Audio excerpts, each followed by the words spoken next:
She found her daughter sitting beside a stranger, and for the first time in 14 months, Laya was smiling.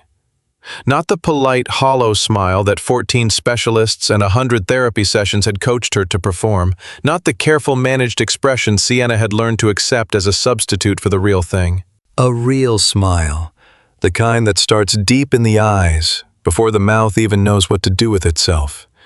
The kind you cannot fake and cannot manufacture. The kind that has to come from somewhere genuine, somewhere safe. Sienna Ashford had spent the better part of 2 decades building a financial empire worth 9 figures. She had negotiated mergers that made senior partners sweat through their tailored suits. She had walked into boardrooms full of powerful men, and walked out with everything she came for. Every single time. But standing in the marble lobby of the Harrington Grand Hotel on a Tuesday morning in November, watching her 6-year-old daughter laugh quietly with a construction worker she had never met in her life, Sienna felt the ground shift beneath her feet in a way no boardroom ever had. How does a man like that accomplish in 15 minutes what 14 months of specialists could not? Now, before we go any further, if you are new here, go ahead and subscribe to the channel and hit that notification bell so you never miss a story like this one. These are the kinds of stories that stay with you long after you hear them. While you are at it, drop a like and leave a comment telling me what city or state you are watching from. I genuinely want to see how far this story travels. Now, let us go back to Chicago, back to the moment everything changed. The alarm on Sienna's phone was set for 5 in the morning. She was already awake at 4:47.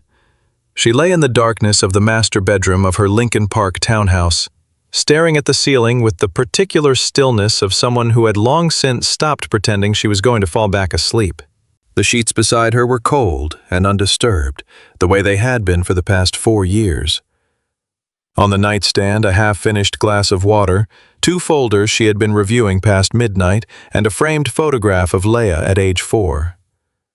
Before everything got harder. Laughing at something off camera with her whole face, the way kids do when nobody has told them yet to be self-conscious about it. Sienna reached over and turned the alarm off before it rang. She sat up slowly, pressed the heels of her hands against her eyes for a long moment, and then she got on with the morning. By 5:15 she was dressed. Dark charcoal blazer cream blouse hair pinned back with the kind of precision that looked effortless because she had been doing it for a decade. By 5:40 she was downstairs in the kitchen, standing over the counter with a coffee she was drinking too fast and a schedule on her tablet she was already resenting. The Midwest Commercial Development Summit ran from 9 in the morning until 6 in the evening. She had agreed to sit on a panel at 10, deliver remarks at noon, and hold 3 back-to-back private meetings in the afternoon with partners from firms she simply could not afford to alienate. The original plan had been simple. Laya would stay with their housekeeper Donna, who had been with the family since Laya was 2 and knew her routines better than most people knew their own children. But Donna had called the previous evening with a voice like gravel. Some kind of flu, the fast-moving kind, and by 8 she had already canceled. Sienna's backup option was her sister Renata, who lived 40 minutes north and had 2 kids of her own and a husband who traveled constantly for work. When Sienna called, Renata picked up on the second ring, listened for about 30 seconds, and then said very carefully, "Look, I love you, but Laya had a meltdown the last time she was here, and I still have the crayon on my dining room wall to prove it." There was no accusation in her voice, just honesty, which was somehow worse. "I know," Sienna had said. "Forget it, I will figure it out." She had hung up and stood in her home office for several minutes, looking at nothing. The summit was not optional. The 3 afternoon meetings were not optional. The client she was protecting represented nearly $60 million in managed assets, and the Chicago office of Marlowe & Vance had been quietly circling them for the past 2 months. Missing today was not a professional inconvenience, it was a strategic vulnerability. So at 7:30 the next morning, Sienna lifted Laya gently from her bed, dressed her in her favorite gray sweater with a small embroidered fox on a collar, packed her a bag with her sketchbook, 3 colored pencils she would actually use, a soft-boiled egg in a container, and a pair of wireless headphones with the volume limiter set low. Then she carried her daughter through the cold November air to the car, and told herself it would only be a few hours. The Harrington Grand sat on the edge of the magnificent mile like it had always been there and always intended to stay. 14 stories of limestone and glass. The kind of hotel that did not need a sign out front because its regulars already knew where it was. The lobby had 30-foot ceilings, veined marble floors, and the particular hush of a place where sound was managed the way light was managed, deliberately, by people who understood its value. For Sienna, it was a familiar enough environment. She had attended events here before, met clients here, once closed a deal in the second-floor lounge that paid for 6 months of Laya's specialists. She knew the rhythms of the place, the layout, the alcoves where you could take a call without being overheard. What she had not accounted for was how the lobby would feel to a 6-year-old who found crowds overwhelming. Laya stood beside her mother at the check-in desk, one hand wrapped in Sienna's, her sketchbook pressed against her chest with the other. Her eyes were moving the way they always did in new spaces, not anxiously, exactly, but with the careful, deliberate tracking of someone taking inventory. The bellhops wheeling luggage, the sound of conversation multiplying off the marble, a group of suited executives laughing too loudly near the elevator bank. Each of those things registered on Laya's face in small increments. A slight tightening around the eyes, a shift in the grip on her mother's hand. "You okay?" Sienna asked, looking down at her. Laya gave a single nod, the kind that meant, "I am managing." They found a sitting area off the main lobby, slightly removed from the foot traffic. A cluster of low chairs and a side table near a tall window that looked out onto the street. Sienna settled Laya into the chair closest to the window, opened the sketchbook to a clean page, laid the colored pencils beside it, and crouched down in front of her daughter. "I have to go to a meeting on the second floor," she said.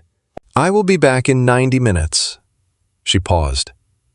"I am going to ask someone at the front desk to check on you every 20 minutes, okay? You have your phone." She held it up briefly, then tucked it into the side pocket of Laya's bag, where she could reach it. "If anything feels wrong, you call me immediately. I do not care what I am in the middle of." Laya looked at her steadily. "I know, Mom." Not upset, not scared, just patient in the way she had learned to be patient with a mother who needed to be reassured more than she ever admitted. Sienna kissed the top of her head, stood up, adjusted her blazer. She was halfway across the lobby when she turned back once more, almost involuntarily. Laya had already opened the sketchbook and was holding a blue pencil, staring at the blank page the way she always did before starting something, with the expression of a person deciding what world to build. Sienna turned back toward the elevator. The panel was called Capital Strategy in a Shifting Urban Market, and it ran 11 minutes over schedule because the moderator kept asking follow-up questions to the man from Boston, who very much enjoyed the sound of his own voice. Sienna answered the questions directed at her with the precise efficiency of someone who had learned to say a great deal while revealing very little. When the applause broke, she was already calculating how much time she had before the next obligation. 43 minutes. She slipped out of the conference room and moved toward the elevator with her phone in her hand. 2 texts from her assistant Marcus, 1 voicemail from the Boston office. Nothing from the front desk, nothing from Laya's phone. She pressed the lobby button. The elevator descended. The doors opened. Sienna stepped out into the lobby and immediately understood that something was different, though it took her a moment to identify what. The sitting area near the tall window, the chairs she had left Laya in, was empty. The sketchbook was gone. The colored pencils were gone. The bag was still there. Sienna stood very still for approximately 2 seconds. Then she moved. She crossed the lobby in long strides, scanning left first, then right, checking the restroom corridor, the gift shop entrance, the narrow hallway that led toward the conference rooms. She approached the front desk and asked with a voice she held deliberately level whether anyone had seen a small girl in a gray sweater with a fox on it. The young woman behind the desk looked uncertain. A colleague leaned over and said he thought he had seen a child heading toward the far side of the lobby maybe 10 minutes ago. Far side of the lobby. Sienna moved. She found Laya 12 seconds later. Her daughter was sitting in a deep alcove near the hotel's side corridor, an area slightly apart from the main flow where 2 chairs had been positioned against the wall for guests who needed a quieter moment. Laya was in one of the chairs. Beside her in the other sat a man Sienna had never seen before. He was maybe early 30s, with the kind of build that did not come from a gym. Broader across the shoulders than most men in this hotel, with hands that had actual calluses on them which Sienna registered with some part of her brain even at a distance. He was wearing a navy work shirt with a company logo on the breast pocket, dark canvas work pants, and steel-toed boots that had clearly been broken in over years of real work. He had a sketchbook open across his knee, Laya's Sienna realized, and the 2 of them were looking at something in it together. The man said something quietly. Sienna could not hear the words from where she stood. And then Laya laughed.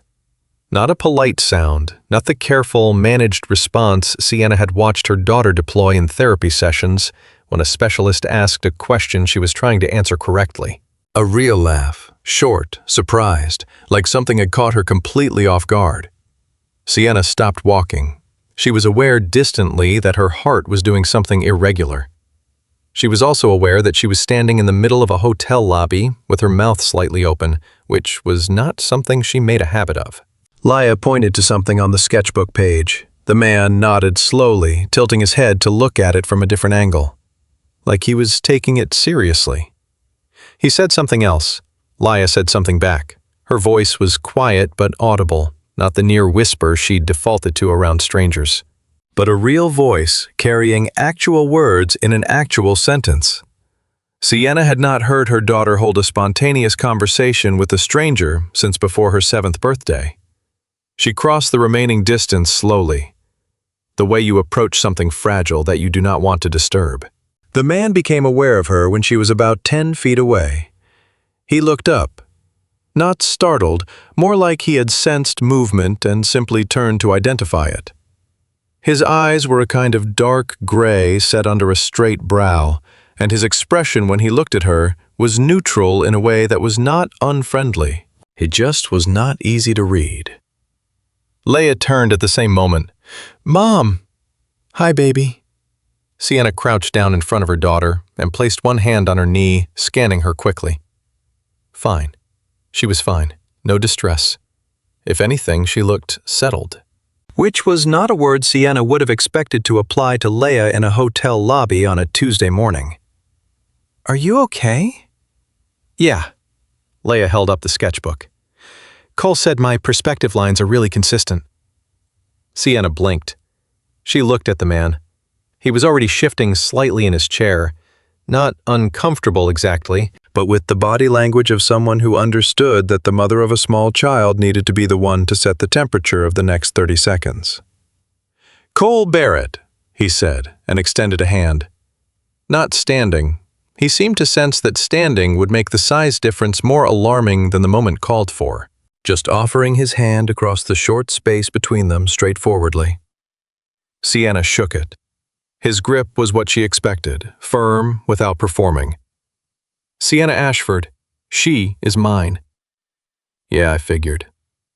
A small movement at the corner of his mouth, not quite a smile. She was sitting in the main lobby, looking like she was ready to draft a battle plan, and I was heading through. My daughter does the same thing in new spaces, sits very still and watches everything. He paused. Laya asked me if I knew anything about architecture. I told her I know a little. "He builds things," Laya said with a tone of significant approval. "He does." Sienna looked at him again. "What are you building here?" "Third floor renovation, structural reinforcement on the east wing." He said it plainly, without embellishment. Not performing competence, just sharing information. "I have been on site for about 6 weeks, another 3 to go if the timeline holds." Sienna nodded slowly. There was a pause in the conversation that neither of them rushed to fill. Laya, unbothered by it entirely, turned back to her sketchbook and began drawing something new. Her blue pencil moved in careful, deliberate strokes along the bottom edge of the page, laying in what looked like the foundation of a building. Sienna straightened up, watching her daughter draw for a moment before she turned back to Cole. She does not usually talk to people she does not know. She mentioned that. He said it without making it a thing, not, that is so sad, or, well, she seemed fine with me. The two responses Sienna had learned to dread from people who meant well, but had no idea what they were stepping into, just, she mentioned that. Acknowledging the information, moving past it. Sienna studied him for a moment. He sat with a kind of physical ease she did not see often. It was not the loose sprawl of someone who had stopped caring. It was more like stillness with attention. Like someone who had spent time in environments where being quiet and observant was a tool, not a personality trait. She did not know where that thought came from. She filed it. "I have to get back upstairs," she said. "I have another meeting in 20 minutes. She looked down at Laya. "You okay here, in this spot?" Laya looked up briefly from the sketchbook. "Yeah." Then, with the careful consideration of a child choosing her words, "Can I keep talking to Cole?" Cole looked at Sienna. The look said clearly, "This is entirely your call." "For a little while," Sienna said. "I will come back down at lunch." She pulled out her phone, wrote her number on the edge of a business card. Not the formal one with the embossed logo, a plain card she used for moments like this. She set it on the end table within Cole's line of sight. She did not hand it to him exactly. She just made it available. "If anything changes," she said. "Yeah," he said. She nodded. She looked at Laya one more time. Her daughter, who was already drawing again, lower lip slightly tucked between her teeth in concentration. As relaxed as Sienna had seen her in longer than she could immediately remember. She walked back toward the elevator.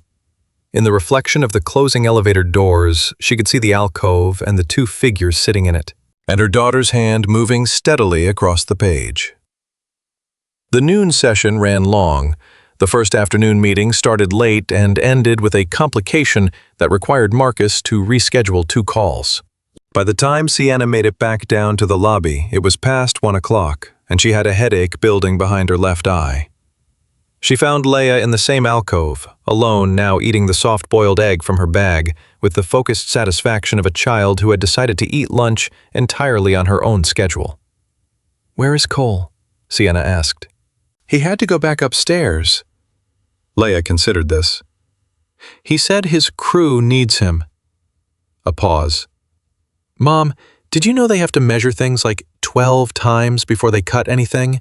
Because if you cut it wrong, you cannot undo it." "I did know that." "Cole says that is true for a lot of things." Laya looked up at her. "Not just construction." Sienna sat down in the chair Cole had vacated.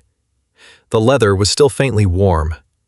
She picked up the sketchbook carefully, because Laya's things were sacred and she knew it, and turned to the last page her daughter had been working on. It was a building, not a child's drawing of a building, not the boxy rectangle with 4 windows and a triangle roof. This was something with foundations, visible below the ground line, with floors differentiated by ceiling height, with what looked like load-bearing walls, marked differently from partition walls, as if someone had explained the distinction. She stared at it for a long moment. "Did Cole help you draw this? He told me what things were called." Laya took another bite of her egg. "The drawing is mine." Sienna set the sketchbook down slowly. She looked at the empty chair. Outside the tall window, Chicago went on doing what it did. Traffic and wind and November sky pressing low and gray over everything, the way it did every year, as the city prepared to get colder and harder and more itself. Sienna sat with her daughter and the sketchbook and the warm chair and did not say anything for a while. She was thinking about a man who had talked to her daughter like she was worth talking to, who had not explained the interaction when Sienna arrived, had not performed patience for an audience, had not looked for credit, who had simply done what seemed natural to him and left when his crew needed him, and told a 6-year-old that you cannot undo a wrong cut. She was thinking about what kind of person walks around carrying wisdom like that, and does not seem to know they have it. She pulled out her phone, not to call anyone, just to hold it. Laya finished her egg, recapped the container neatly, and picked up her blue pencil again. "Can we come back tomorrow?" she asked. Sienna looked at her daughter's profile, the set of her jaw, the way she was already looking at the blank page with that decisive, private energy that used to terrify Sienna, because she could not tell if it was withdrawal or simply concentration. And somewhere along the past year, the two had gotten hard to tell apart. It did not look like withdrawal today. "The summit runs through tomorrow," Sienna said carefully. "I know." Laya began to draw. "I just want to see the building when it is more finished." Sienna watched her for another moment. "We will see," she said, which, for Sienna Ashford, was something she said when she already knew the answer. She told herself she was being practical. That was what Sienna repeated in the back of her mind on Wednesday morning as she and Laya rode the elevator down to the Harrington Grand's lobby again. The summit's second day had 2 panels she actually needed to attend. The hotel's childcare service had a 3-hour wait list, and it made logistical sense to let Laya sit in the same quiet alcove where she had been perfectly calm and self-contained the day before. That was the reasoning. It was clean and defensible. And it had nothing to do with the fact that Sienna had spent 20 minutes the previous night with her laptop open, running a search she told herself was just due diligence. Cole Barrett, Chicago, Illinois. Construction. What came back was thin by the standards of someone she was curious about. A LinkedIn profile that had not been updated in 2 years. Job title listed as Site Supervisor at Barrett Construction Group, a company she cross-referenced and found to be properly licensed, bonded, with a clean record through the city contractor database. A Facebook account that was essentially inactive. No criminal record, no civil litigation. One archived news item from a local paper in downstate Illinois, dated 8 years ago, about a Navy SEAL from Carbondale being awarded a commendation she did not immediately recognize the name of. The article was short. It did not say much about what he had done to earn it. She had closed the laptop at 11:15 and gone to bed. She had not slept particularly well. Laya walked beside her through the lobby now, with her sketchbook under her arm, already scanning for the alcove, already oriented toward it, like she had been coming here for months. That was the other thing Sienna kept noticing, and trying not to read too much into. The way her daughter moved through this space was something that looked dangerously close to comfort. The alcove was empty when they reached it. Of course it was. It was barely 8:30. Cole was presumably already upstairs with his crew. Laya sat down, opened her sketchbook to a new page, and began reviewing what she had drawn the day before with the attentiveness of someone picking up a project they'd set aside but not abandoned. Sienna stood for a moment watching her, then sat in the adjacent chair. "You do not have to wait," Laya said without looking up. "Your panel starts at 9. "I know when my panel starts." "Okay." Laya selected a pencil. "I am just saying." Sienna looked at her daughter for another moment. The small, serious face, the careful way she held her pencil, the slight forward lean that meant she was already somewhere else in her head.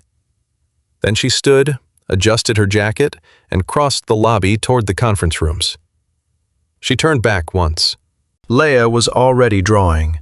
The panel that morning was called Navigating Regulatory Shifts in Urban Development, which was the kind of title that made Sienna's eyes go dry just reading it. But the content mattered, and she had things to say, and she said them with the particular precision she had learned to use in rooms where sounding uncertain was more costly than being wrong. When it ended, she had 2 messages from Marcus and a missed call from her CFO about a variance report that needed her signature before 4. She was reading the messages in the hallway when she almost walked into someone coming around the corner from the stairwell. She stepped back. Cole stopped. He was in work clothes again. Same kind of canvas pants, a gray shirt this time, a hard hat tucked under one arm, and a set of rolled drawings under the other. There was a faint smear of something chalky on his forearm. He looked like he had been up since before dawn, which he probably had. "Sorry," he said automatically, though neither of them had actually made contact. "No, I was not watching." She glanced at the rolled drawings. "Busy morning." "We found something in the east wall." He said it with the flat economy of someone describing weather. "Was not in the original spec. Had to recalculate the load path." He adjusted the drawings under his arm. "How is Laya?" "Downstairs, with her sketchbook." A pause. She asked to come back. Something in his expression shifted slightly. Not surprise, more like quiet acknowledgement. The way you receive information you were not expecting but do not want to make a production of. Emma is the same way when she finds a place that works, he said. She will want to go back every day until it stops working, then she moves on. Emma is your daughter? Yeah, she is 7. She is at school today. He said it in the tone of a man who had spent years managing the logistical algebra of single parenthood. The school schedules and the work schedules and the backup plans and the backup plans for the backup plans. The tone that was not complaint, just information. Sienna nodded slowly. How long have you been doing it alone? It was a more direct question than she had intended. She registered that half a second after it left her mouth. Cole did not seem bothered by it. 4 years, he said. Emma was 3 when her mom left. It was... He stopped, rephrased. It was not a good situation, and it got better when it ended. That is about as much as I usually say about it. That is fair. A pause. What about you? 6 years, she said. Laya's father left before she was born. We were not married. He was not... She paused, choosing the same economy he had used. He was not someone who was going to stay. Cole nodded. He did not say anything sympathetic. She appreciated that more than she could have explained. A group of conference attendees came around the corner, talking loudly, and the moment broke apart naturally. Cole shifted the drawings back under his arm. I should get back up. He paused. If you do not mind, I will check on Laya when I come down for lunch. Emma always wants someone checking the drawings. She would like that, Sienna said.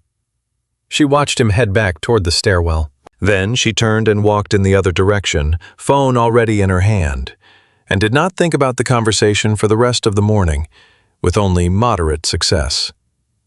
Lunchtime at the Harrington was a loosely choreographed chaos of catering staff and conference goers spilling between the ballroom and the lobby bar. Sienna cut through it quickly, already scanning for the alcove. She was 6 feet away when she heard 2 voices, her daughter's and one she now recognized. She slowed. Cole was sitting in his usual chair. She had started thinking of it as his usual chair, which was a thing she noted and decided to examine later. But then there was a surprise.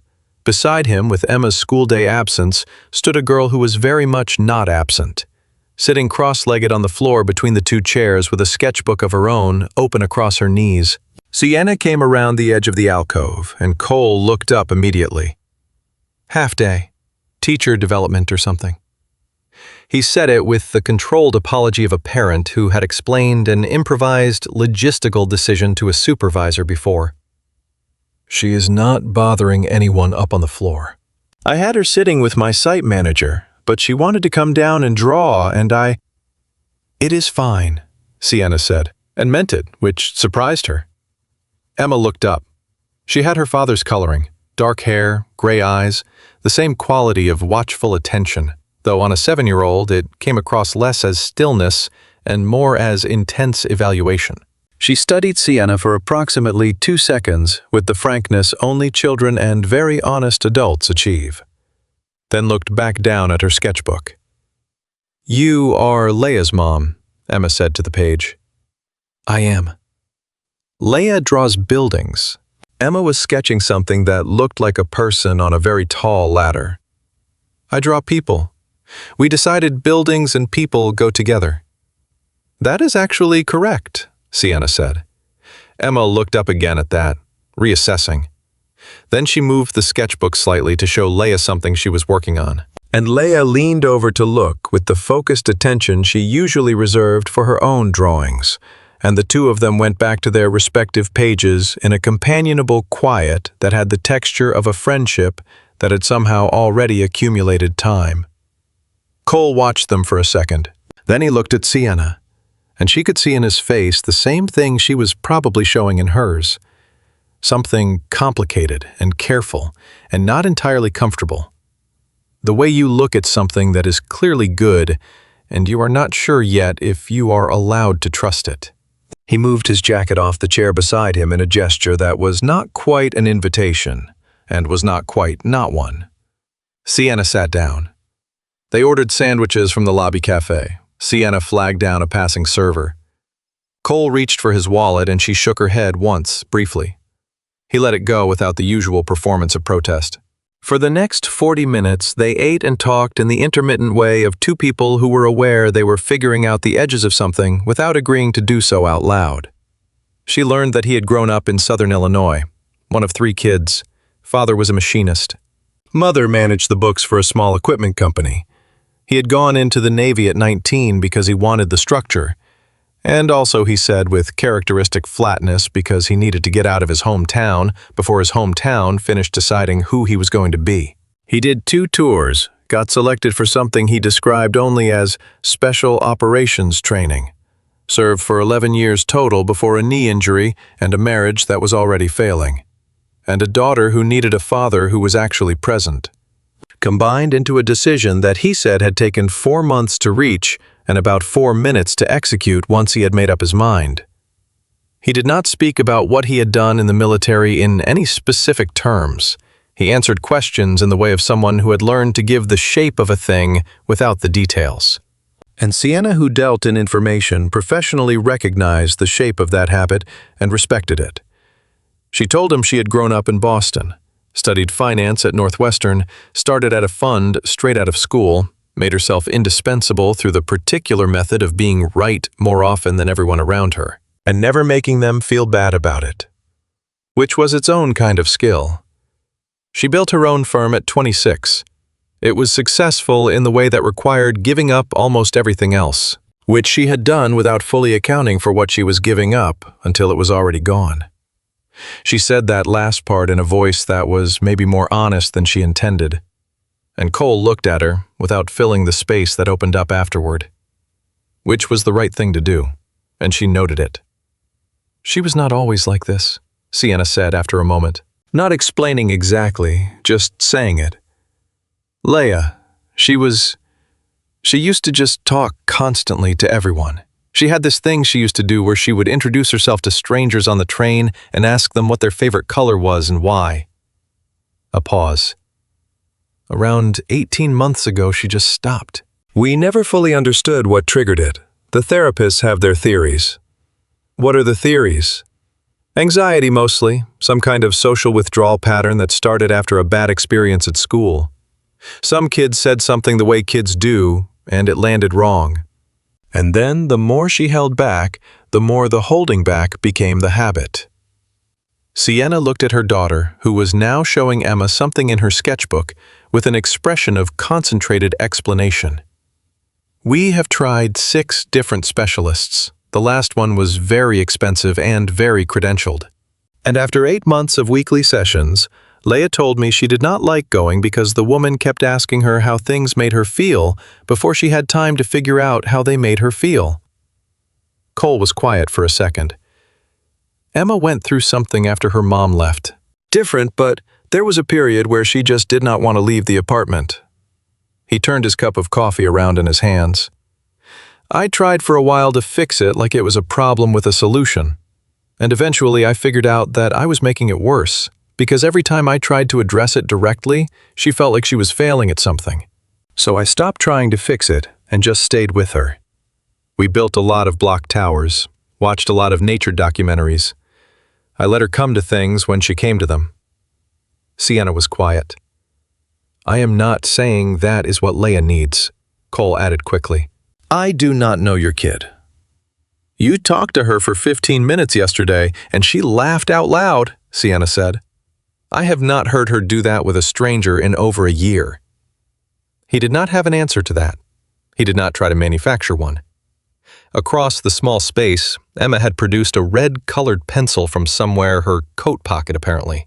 Sienna would later learn that Emma kept colored pencils in her coat pocket the way other kids kept loose change. She was using it to add something to what Laya was working on.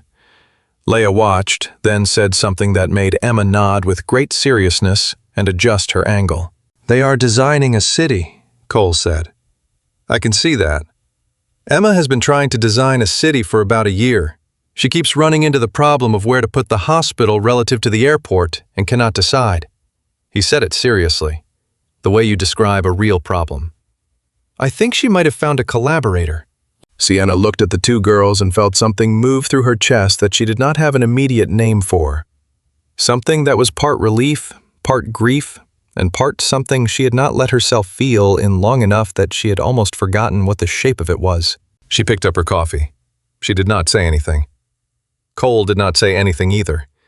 They sat and watched their daughters build an imaginary city on the pages of a sketchbook in the lobby of a Chicago hotel on a cold November afternoon. And neither of them felt any particular need to fill the quiet. The trouble with the thing Sienna felt in that alcove was that she was not by disposition a person who trusted feelings that arrived quickly. She trusted data. She trusted patterns over time. She trusted the due diligence process and the reviewed balance sheet and the carefully sourced reference check. She did not trust the instinct that said, "This is fine, this is safe, let this happen," because instincts like that had cost her before, in ways she was still carrying the weight of. And she had learned from those costs with the same thoroughness she applied to everything else. So that evening, after she had settled Laya into the hotel suite they had booked for the second night, because the drive home and back was inefficient, and after Laya had fallen asleep mid-sentence describing the zoning regulations of the imaginary city she and Emma were designing, Sienna sat at the desk with her laptop and did what she always did when something did not fit into an existing category. She learned more about it. Barrett Construction Group had been incorporated 7 years ago in Cook County. It had started small, residential renovations, small commercial fit-outs, and grown steadily, if not spectacularly, into mid-scale commercial work. The company had 8 full-time employees and a rotating cast of subcontractors. Its financials showed the revenue profile of a business that was competent and undercapitalized, doing good work without quite having the cushion to absorb a major setback. It held 2 active city contracts. One of them was the Harrington renovation. She found 3 former colleagues and 1 former employer in common with people she knew through the commercial development world. She sent 2 emails, careful in their phrasing. Not "tell me about this man," but "do you happen to know Barrett Construction?" Came across them in a commercial context, just doing my homework. The kind of message that would get honest answers because it did not look like she needed them urgently. She read the news article from 8 years ago. Again. The commendation was for something called a maritime interdiction operation that had gone wrong in ways the article did not describe, and 3 people who would have died had not, because of decisions Cole Barrett made under conditions the reporter was not authorized to know the details of. The article quoted a commanding officer who used the word exceptional once, and the phrase uncommon clarity under pressure once, and then the article ended, because there was nothing more that could be printed. She closed the laptop. She sat for a while in the dark hotel room with her sleeping daughter across the room and the city outside the window doing its nighttime version of itself. Less traffic, different lights, the particular hollow quiet of a city that never fully sleeps but does lower its voice. She was not sure what she was looking for exactly. She was not sure she was going to find it in a database. That thought was uncomfortable enough that she pushed it aside and went to bed. The next morning she came down early with Laya and found Cole already in the lobby, standing near the front desk with a set of documents in his hand and an expression that was the most visibly tense she had seen on him, which still was not very tense by ordinary human standards, but which she recognized as a departure from his usual baseline. He was speaking to a man in a hotel management suit, mid-50s, silver-haired, the bearing of someone who had been middle management long enough to mistake it for authority. The conversation was low-voiced, and she caught only pieces of it as she crossed the lobby. "It was not in the original structural assessment, Mr. Barrett, and the delay is because we found a problem your original contractor missed," Cole said. "If we had not found it, you would have had a safety issue in that wall within 18 months. I have the engineering documentation." "The documentation is not the issue. The timeline changed because the scope changed. That is in the contract." The man in the suit said something that Sienna did not catch. Cole's jaw tightened in a way that she noticed because the rest of his body did not move at all. "I understand," he said. His voice was completely level. "I will have my project manager send over the updated impact analysis by end of day." The man in the suit moved away. Cole stood for a moment looking at the documents in his hand. Then he looked up and saw Sienna. And something shifted slightly in his face. Not embarrassment exactly, more like the awareness of having been observed in a moment he would have preferred to manage privately. "Good morning," Sienna said. "Morning." He looked at Laya beside her. "Hey." "Hi, Cole," Laya said. He glanced back in the direction the hotel manager had gone. "Bureaucracy," he said to no one in particular. "I heard some of that," Sienna said carefully. "It is nothing, contract stuff." He folded the documents. "Emma is coming in at 10. She told me to tell Laya the hospital goes on the north end." Laya looked up sharply. "The north end is where I put the train station." "I relayed the message. The rest is between you two." He nodded once and headed toward the stairwell. And Sienna watched him go with the particular attention of someone who has just seen a thing they were not supposed to see and is not yet sure what to do with it. She had heard enough. She knew enough about contracts and commercial construction and the particular leverage hotel management companies held over their contractors to understand approximately what was happening. She also knew enough about men like Cole Barrett, not many, but enough to know that he would manage it without asking for help, would absorb whatever cost he had to absorb, and would not say anything about it to anyone unless he had to. She took Laya to the alcove and settled her with her sketchbook. She stood for a moment with her coffee looking at the lobby. The marble, the high ceilings, the quiet choreography of a luxury hotel doing what luxury hotels do. And she thought about the east wall of the third floor, and the load path that had not been in the original spec, and the man who had found it and fixed it, and was now being handed the bill for finding it. She thought about what she knew about the commercial development world in Chicago, who she knew, what kinds of introductions were and were not within her reach. She thought about whether any of that was her business. She went upstairs to a 9 o'clock panel. She paid attention to approximately 60% of it. Emma arrived at 10:15 with a backpack she had clearly packed herself. It had what appeared to be an entire box of colored pencils, a banana, and a paperback book about volcanoes visible through the partially unzipped top. She went directly to the alcove without stopping at the front desk or looking for her father, which meant she had done this before and knew exactly where she was going. She dropped the backpack, said hello to Sienna with the brief acknowledgement of a child who considers adults to be ambient furniture, unless they prove otherwise, and sat down across from Laya and opened her own sketchbook. "The hospital goes north," Emma said, picking up exactly where her father had left off. "The train station is north," Laya said. "Hospitals need to be near trains in case of emergencies." Laya considered this. "Okay, but the airport is east, and the train goes east to the airport, so if the hospital is north, it has to have its own road." Emma looked at her, then she looked at the sketchbook, then she said, "Okay, but it needs to be a wide road." "It can be wide," Laya said. They both began drawing. Sienna stood at the edge of the alcove for a moment watching this. Then she sat down in Cole's chair and took out her phone and spent the next 10 minutes staring at the contact in her address book for a man named Douglas Veland, senior partner at a commercial development firm she had done business with twice, a man who owed her a favor she had never called in, and who was specifically connected to a project she had been hearing about for months through channels. A major mixed-use development on the north side that was in the contractor selection phase and had the kind of budget that would make Barrett Construction's current problem look like a rounding error. She did not call him. She put her phone down. She looked at the two girls bent over their city, arguing quietly and cooperatively about road widths. She thought about Cole upstairs managing a problem he had not created, with documents that proved he was right and a timeline that would punish him anyway. She picked the phone back up. She still did not call. She was not in the habit of making decisions based on 48 hours of lobby conversations and the way a man had talked to her daughter. She was not in the habit of inserting herself into other people's professional crises without being asked.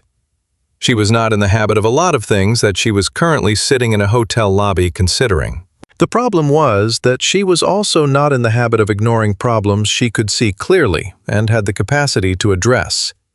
She looked at Laya. Her daughter said something to Emma that made the other girl stop drawing and stare at the page and then say with real admiration, "Oh, that is actually really smart." And Laya looked up for just a second with an expression that Sienna had not seen in so long she had half convinced herself she had been misremembering it. The pure, clean satisfaction of being understood. Sienna looked at her phone. She thought, "I am not doing this because I feel something. I am doing this because it is the right thing to do, and I have the capacity to do it.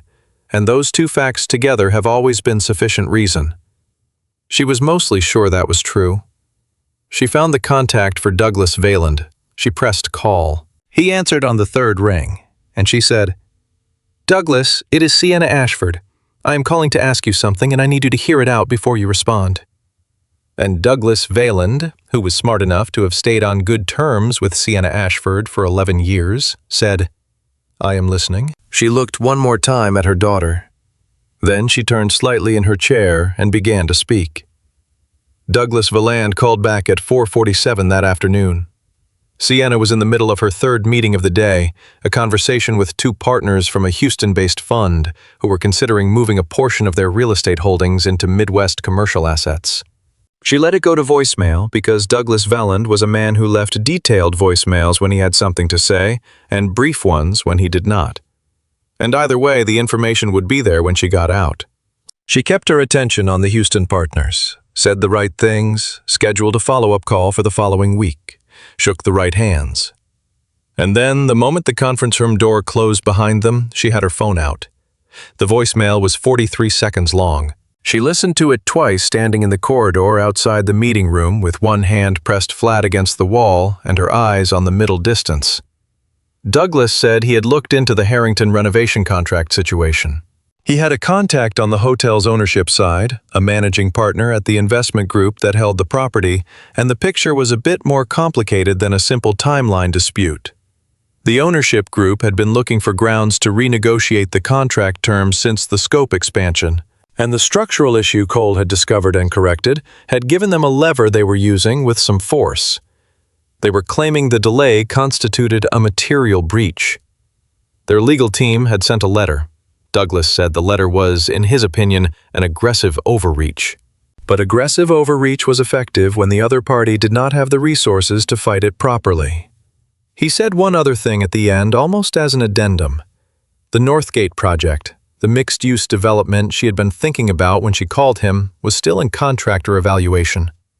The selection committee met in 3 weeks, if she had someone she wanted them to look at. The right introduction at the right moment was worth more than a cold submission. She put the phone in her pocket. She stood in the corridor for another minute thinking. Then she went downstairs to find Cole. He was not in the alcove, and he was not in the lobby. She asked at the front desk, and the young woman there, a different one from the morning, said she thought the construction supervisor had gone back up to the third floor around 3 and had not come down since. Sienna looked at the elevator. She looked at the stairwell door. She went to the stairwell. The third floor of the Harrington was not the third floor you took the elevator to. There was a service stairwell at the north end of the building that bypassed the guest areas, and it led out onto a corridor that was currently partitioned off from the occupied floors by a heavy plastic barrier printed with the Barrett Construction Group logo and a hard hat symbol and a message that said, "Active Construction Zone. Authorized personnel only." The air was different here, drier, with the smell of cut drywall and something metallic underneath it. And the sound of tools somewhere further in that had the intermittent quality of work being done carefully rather than quickly. Sienna pushed through the plastic barrier. She walked about 30 feet down the corridor before she found him. Cole was standing at the far end of a partially renovated room that might have been a meeting space in its previous life and was currently a study in exposed structure. Ceiling joists visible above, One wall stripped back to the concrete, temporary lighting on stands throwing everything in a yellow-white that made the space feel more industrial than it was. He had a measuring tape clipped to his belt, a pencil behind his ear, and a tablet in his hand that he was comparing to something on the wall in front of him. A series of marks and annotations made directly on the concrete surface in various colors of marker. He heard her before she got close. He turned, and for a brief moment his expression did the thing it did when something unexpected happened in his environment. A fast, involuntary assessment, threat or no threat, which resolved almost immediately when he recognized her, but which she noticed because she was paying attention. "You are not supposed to be up here," he said. "I know." He looked at her for another second, then looked back at the wall. "If something fell on you, I would lose my license." "Nothing is going to fall on me." She came to stand beside him and looked at the wall. The annotations were more complex than she had expected, color-coded, with what appeared to be load calculations written in a cramped but legible hand beside several of the marks and arrows indicating direction of force that she recognized from enough construction project reviews to understand roughly what she was looking at. "This is the problem area." It was not a question, but he answered it anyway. Original contractor put the load-bearing calculation on this wall wrong. They were off by enough that the eastern face of the building was going to have a stress issue. He tapped a point on the wall with 2 fingers. "Not immediately. 5, 10 years you start seeing cracks. 20 years you have got a real problem, depending on what is above it by then." He paused. "Above it is a ballroom. The hotel does about 60 events a year in that room." Sienna looked at the wall for a moment, then at him. "You found this in the normal course of the renovation work?" "Week 3. I flagged it the same day.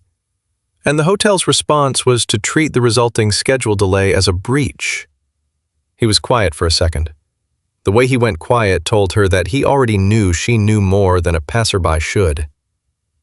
"Who did you talk to?" "Someone I know who knows someone on the ownership side." She kept her voice even. "I am not trying to get into your business, Cole. I heard the conversation this morning and I made a call. If that was overstepping, tell me." He looked at the tablet in his hand. He looked at the wall. He set the tablet down on a work surface behind him and turned to face her with the expression of someone who is deciding whether to be annoyed and has concluded it would cost more energy than it is worth. "What did you find out?" He said it, not quite a question. "That they sent a legal letter claiming material breach. That their goal is to renegotiate the contract terms in their favor using the delay as leverage. And that their position is aggressive enough to be effective against a contractor who does not have the resources to sustain a prolonged dispute." She paused. "I also found out that you have the engineering documentation to prove the scope change was warranted, which means if this goes to arbitration, they lose. But arbitration takes time and money, and they know that." Cole was quiet for long enough that she could hear the tools further down the corridor. Someone running what sounded like a circular saw in short, controlled bursts. "My lawyer looked at it this morning," he said finally. "He thinks we would win the arbitration. He also said it would take 8 to 14 months and cost somewhere between $40,000 and $80,000 to get there." He said the numbers without inflection. "I have got 8 guys on my crew. 3 of them have been with me since the beginning. If I am in a legal fight for a year, I cannot take new contracts. I cannot make payroll reliably." He stopped. "I am not going to let that happen to them." "So you would absorb the penalty?" "I would figure something out." That phrase landed in Sienna's chest with a weight she recognized, because she had said it herself in different configurations for years. "I would figure something out." The particular resolution of a person who has decided that carrying the problem alone is preferable to the vulnerability of asking for help. She had said those words after Laya's father left. She had said them after the first year with the firm, when she was working 18-hour days and running on 4 hours of sleep, and telling everyone, including herself, that she had it managed. She had said them so many times they had stopped meaning anything except, "I am not going to let anyone see how close to the edge this is." She looked at him. He was looking at the wall again. The way people look at things they are used to solving, like the answer was in there somewhere. And he just needed to find the right angle. "I know someone," she said, "on a major development project, Northside Mixed Use. They are in the contractor evaluation phase. It is a significant contract, the kind that makes the Harrington look like a warm-up." Cole turned to look at her slowly. "Why are you telling me that?" "Because I called someone today and asked them to look at your work. Not as a favor, as a professional inquiry." She held his gaze. "Your engineering solution on this wall alone is more sophisticated than what most mid-sized contractors would have done. You could have patched it. You did not patch it. You documented it and rebuilt it properly, and in doing so, you probably saved this building from a serious structural failure in 15 years. That is the kind of problem-solving a major development client wants on a major project." "Sienna," he said her name with something careful in it. "I know you do not need it," she said. "I am not offering it because you need it. I am offering it because it is a good introduction, and you have earned it. And those two things are all I need to make a call." The saw in the other room stopped. The silence it left was very complete for a moment. "I have been doing this alone for a long time," Cole said. It was not defensive, it was just accurate. "I know. I could tell from the first conversation." She picked up the tablet he had set down and looked at the engineering annotations on the screen, his calculations. Meticulous and precise in a way that did not come from formal training alone, but from years of solving real problems under conditions that punished error. "You are good at it, doing it alone. But good at something and right about it are different questions." He took the tablet back from her. He looked at the screen for a moment, and she could see him turning something over in his mind with the deliberateness of a man who made decisions carefully because he had learned the cost of making them otherwise. What would this introduction look like? A meeting. You meet Douglas Valand, who is a senior partner at Valand Coda Development. They are running the Northgate project. I tell Douglas what I know about your work. You bring your documentation and your portfolio, and you talk to him the way you just talked to me about this wall. She gestured toward the concrete surface. Like it is a problem worth solving correctly, because that is the thing that is actually hard to find. Cole was quiet again.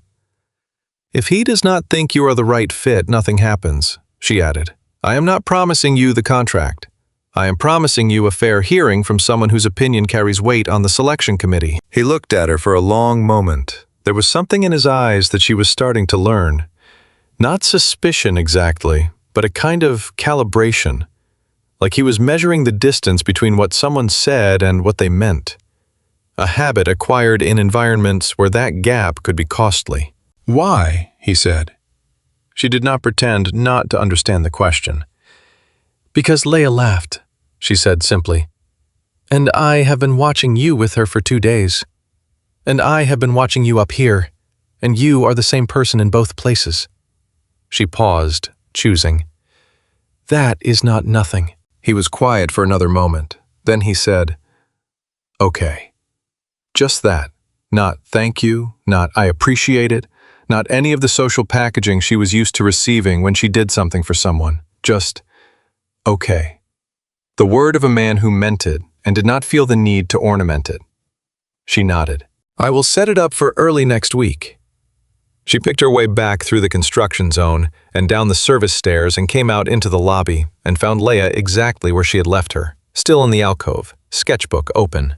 Though Emma had gone home and the city design had been progressing in her absence according to some internal logic Laya was clearly tracking without needing the collaborator present. Sienna sat down and said nothing for a moment, just let herself settle. "You were gone a long time," Laya said, without looking up. "I was upstairs. Did you see Cole's wall?" Sienna looked at her daughter. "You know about the wall?" "He told Emma about it, and Emma told me." Laya selected a different pencil.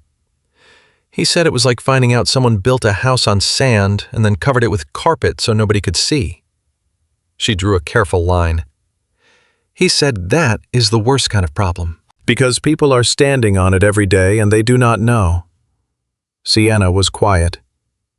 Emma said her dad fixes things like that. Laya continued. Because if you know about a problem and you can fix it and you do not, then whatever happens after is on you. She said it with the matter-of-fact clarity of a child who had received information and processed it and filed it, without the adult tendency to hedge. Sienna looked at the page Laya was working on. The imaginary city had gotten more detailed since this morning. There were parks now marked with small tree symbols, and what appeared to be a river running through the center, with bridges crossing at intervals. The north end had a hospital with a proper road leading to it, wide as negotiated. Emma said the river was your idea, Sienna said. Cities are better with rivers, Laya said. Rivers give people somewhere to walk. Sienna nodded slowly.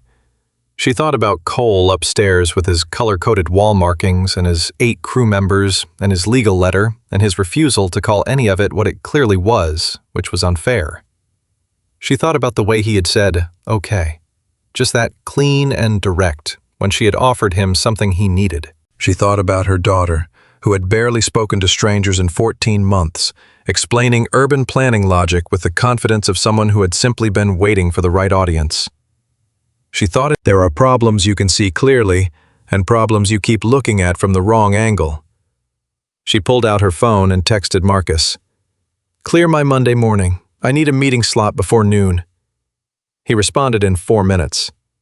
Done. 9 a.m. to noon blocked. Should I know why? She typed, not yet. She put the phone down and watched Laya add a second bridge to the river, smaller than the first, placed with deliberate precision at the bend where the current would be strongest. Why 2 bridges? Sienna asked. One for cars, Laya said. One for people who want to stop in the middle. Sienna looked at the small pencil line of the second bridge. To look at the water. Yeah, Laya kept drawing. Emma says her dad stops on bridges sometimes just to look. She paused. I think I would too. Sienna did not say anything. Outside the window, the November afternoon was doing its usual slow collapse into early dark. The sky dropping from gray to something heavier and more final, and the lights along the street coming on one by one in the way they always did, as if the city was reminding itself what shape it was. She sat with her daughter until the sketchbook page ran out of room. The morning that changed things was Thursday, the summit's last day. Sienna had one panel at 10, a closing reception at noon that she needed to show her face at for approximately 45 minutes, and then she was done and could go home. She should have felt the loosening of that. 3 days in a hotel with a child was its own kind of exhaustion, and her own bed and her own kitchen and the particular silence of her Lincoln Park house at night were things she had been looking forward to since Tuesday. But as she and Laya came down in the elevator Thursday morning, she was aware of something else sitting alongside the anticipation of going home, something she was not quite ready to name. Laya had her sketchbook under her arm and was wearing her gray fox sweater again.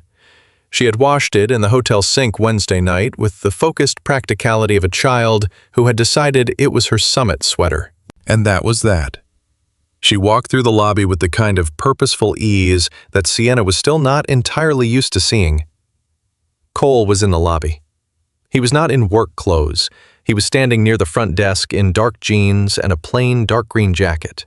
He had a manila envelope under his arm and the particular expression of a man who has done something that cost him something and is now committed to it. He was talking to the hotel's general manager, a different figure than the silver-haired man from earlier in the week. This one younger, with the posture of someone who dealt with problems by trying to make them seem smaller than they were. Sienna heard the end of the conversation as she approached. "Appreciate you taking the time," Cole was saying. "The documentation package is complete. I will be following up through our attorney by end of week. So whatever timeline your team needs for review, just let us know." The general manager said something in a low voice. Cole nodded once, shook the man's hand with the brisk finality of someone who has said what he came to say and does not need to extend the moment, and turned and nearly walked into Sienna. He stepped back. "Morning." "You look different," she said. which was an honest observation delivered before she had decided whether to say it out loud. Yeah. He glanced down briefly. Meeting at 8 with my lawyer. Went straight there and came back. He adjusted the envelope under his arm. Delivered the response to the breach claim. We are contesting it. Sienna blinked. You said arbitration would cost. It will if it goes that far. He said it steadily. My lawyer thinks they will back off once they see we are actually going to fight it. They went after us because they thought we would fold. He shifted his weight. We are not folding. She looked at him. There was something different in his face this morning. Not harder exactly, but more settled. Like a decision made in the middle of the night that is still a decision in the morning light. What changed your mind? He was quiet for a second. You asked me what kind of problem is the worst kind. He said it like a partial answer. The kind where people are standing on it and do not know. He paused. I have been letting them stand on it. My guys, I mean, acting like everything is manageable and not telling them how close the margin was. That is not... He stopped. That is not how I ran a team before. I do not know when I started doing it differently. Sienna did not say anything. She recognized what was underneath the statement, and she knew it did not want commentary. Emma is coming in at lunch, he said after a moment. She told me to tell Laya the East Quadrant needs a park. Laya, who had been listening, with the attentive invisibility children achieve when adults forget they are present, said, The East Quadrant already has a park. Then she wants a bigger one. She can have a plaza, Laya offered. Plazas are like parks, but with better architecture. Cole looked at her with an expression that was almost a smile. I will pass that along. He headed for the stairwell. And Sienna watched him go. And she was doing the thing she did when she was processing information quickly. Standing very still and looking at nothing in particular, which Marcus had once told her made her look like she was about to make a significant financial decision, which was not entirely inaccurate. What she was thinking about was the Northgate meeting on Monday. She was thinking about what Cole would look like in a room with Douglas Valand. Whether the same quality that made him readable in a hotel lobby would make him readable to a development partner who had spent 30 years learning to identify the difference between people who talked about building things and people who actually understood them. She thought he would. She thought Douglas would see it within the first 10 minutes, the same way she had, not because Cole was smooth or polished, but because he was not. Because the knowledge was in him without the performance of the knowledge, which was rare enough to be immediately recognizable once you knew what you were looking for. She was also thinking about her daughter. Specifically, she was thinking about the fact that this was the last day of the summit. They were going home today. And Laya had not asked what happened after. Children asked that. Children with anxiety asked it more than most. The anticipatory dread of transitions, of endings, of things that worked ceasing to work. But Laya had not asked, and Sienna was trying to determine whether that was because she had accepted the ending with equanimity or because she simply had not gotten there yet.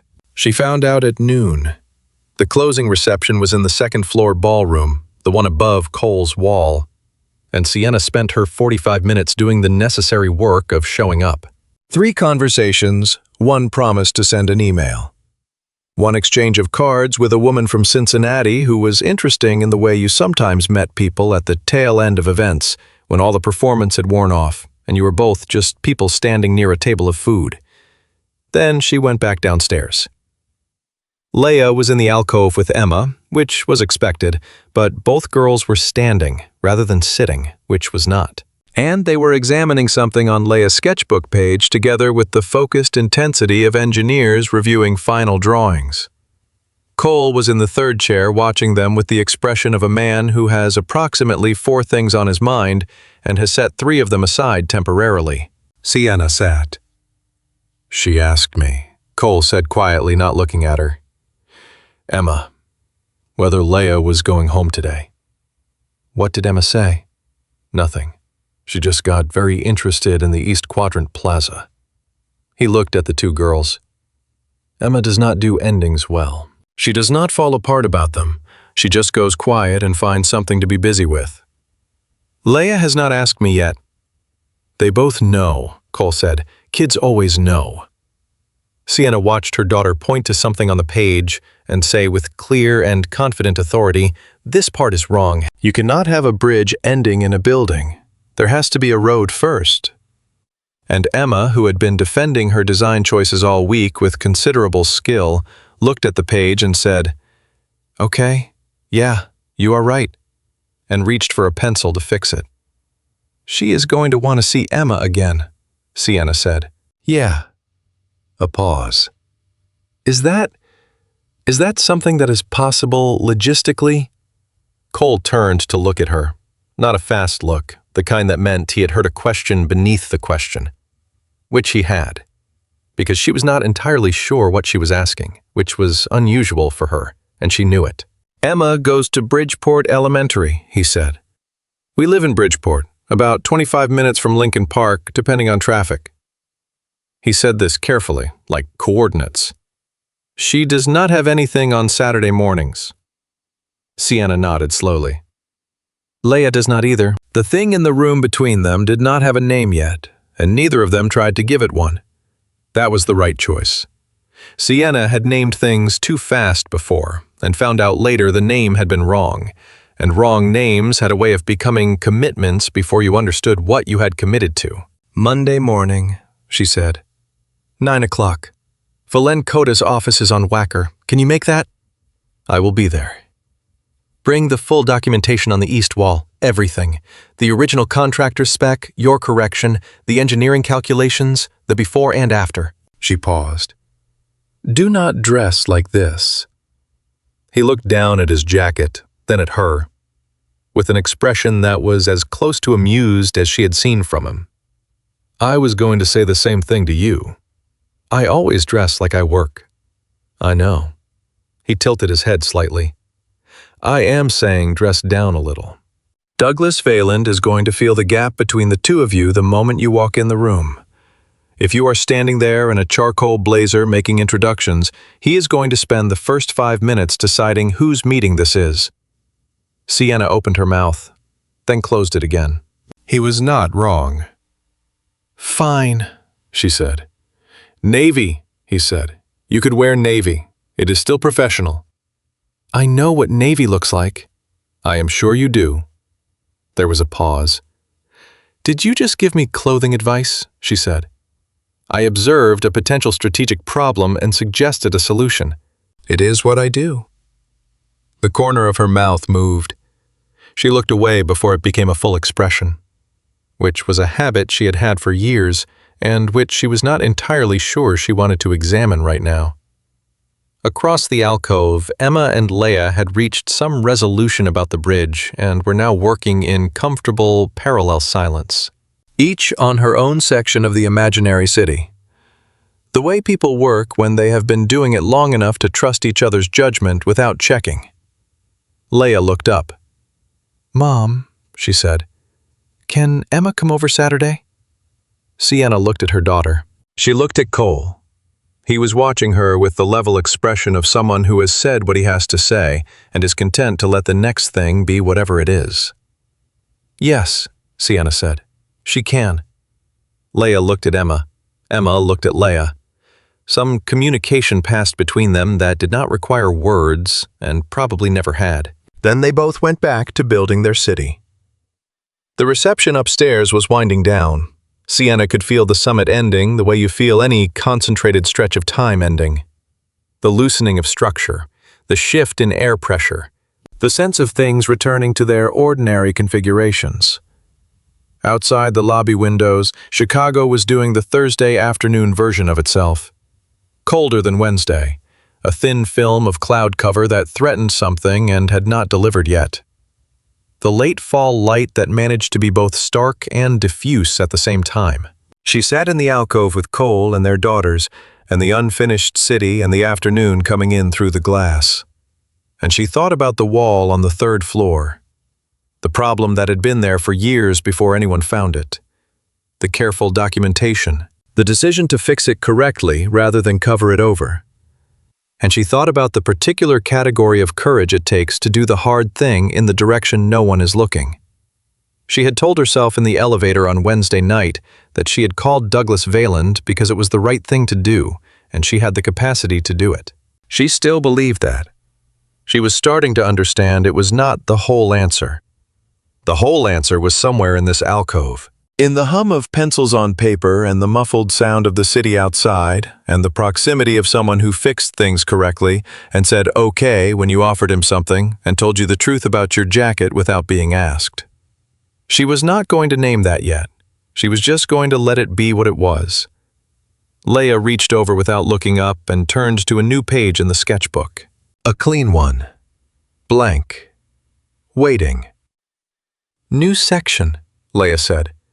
What is going in it? Emma asked. Laya held her pencil over the page for a moment, considering. The part we have not figured out yet, she said. They drove home Thursday evening through traffic that was slow in the particular resigned way of Chicago at the end of a work week. And Laya sat in the back seat with her sketchbook open on her lap, even though the light was wrong for drawing. Just holding it. Her fingers resting on the page with the imaginary city on it, the way you rest your hand on something you are not ready to put down. Sienna watched her in the rearview mirror and did not say anything. They had leftover soup for dinner from the container she had put in the fridge before the summit. And Laya ate without complaint and asked twice what time Emma was coming on Saturday. And Sienna said 10 o'clock, both times same answer. And the second time, Laya nodded with the satisfaction of someone confirming a fact they had already decided to believe in, but wanted the external verification of anyway. She was in bed by 8:30, out by 8:40, which was fast even for her. Sienna sat at her kitchen table with a glass of water and her laptop, and did not open the laptop for 11 minutes. She sat in the quiet of her own house. The particular quality of it, the way the refrigerator made its low cycling sound, and the radiator knocked once, and the street outside carried the muffled rhythm of a city that was always present and never demanding anything specific. And she let herself be still. She thought about Cole standing at the front desk in his dark green jacket, the manila envelope under his arm, the flat decisiveness in his voice when he said, "We are not folding." She thought about the way he had looked at the wall on the third floor, not like a problem to be afraid of, but like a problem that had an answer he was going to find. She thought about what he had said about his crew. I have been letting them stand on it. That is not how I ran a team before. She thought about her own version of that, the things she had been letting people stand on without telling them. Marcus, who worked 70 hours a week and deserved to know how tight the first quarter margins were. Renata, who kept offering to help and kept being told everything was fine. Laya's therapist, who Sienna had been giving partial information to because somehow the full picture felt like an admission she was not ready to make. She opened the laptop and drafted an email to Laya's therapist, a real one, longer than usual, more specific, with the things she had been pruning out of previous updates because they made the picture look worse. She wrote about the 14 months. She wrote about the Harrington lobby. She wrote, I do not know if it is a turning point or just a good week, but I want you to have the complete picture. I should have given it to you sooner. She sent it before she could revise it into something more careful. Then she opened the file she had started on Barrett Construction and added what she knew now about the breach claim and the legal response and wrote 3 sentences about Monday's meeting with Douglas Valand that were really a way of making sure she understood her own reasoning, which she did best by writing it down. The reasoning was Cole's work spoke for itself. Her role was to make sure it was heard by the right person. Everything else would follow from what it was, not from what she made it. She closed the laptop, finished the water, went to bed at 11 o'clock, and slept without waking until 6 in the morning, which had not happened in longer than she could accurately remember. Saturday arrived with the kind of thin, cold brightness that November occasionally offered as an apology for itself.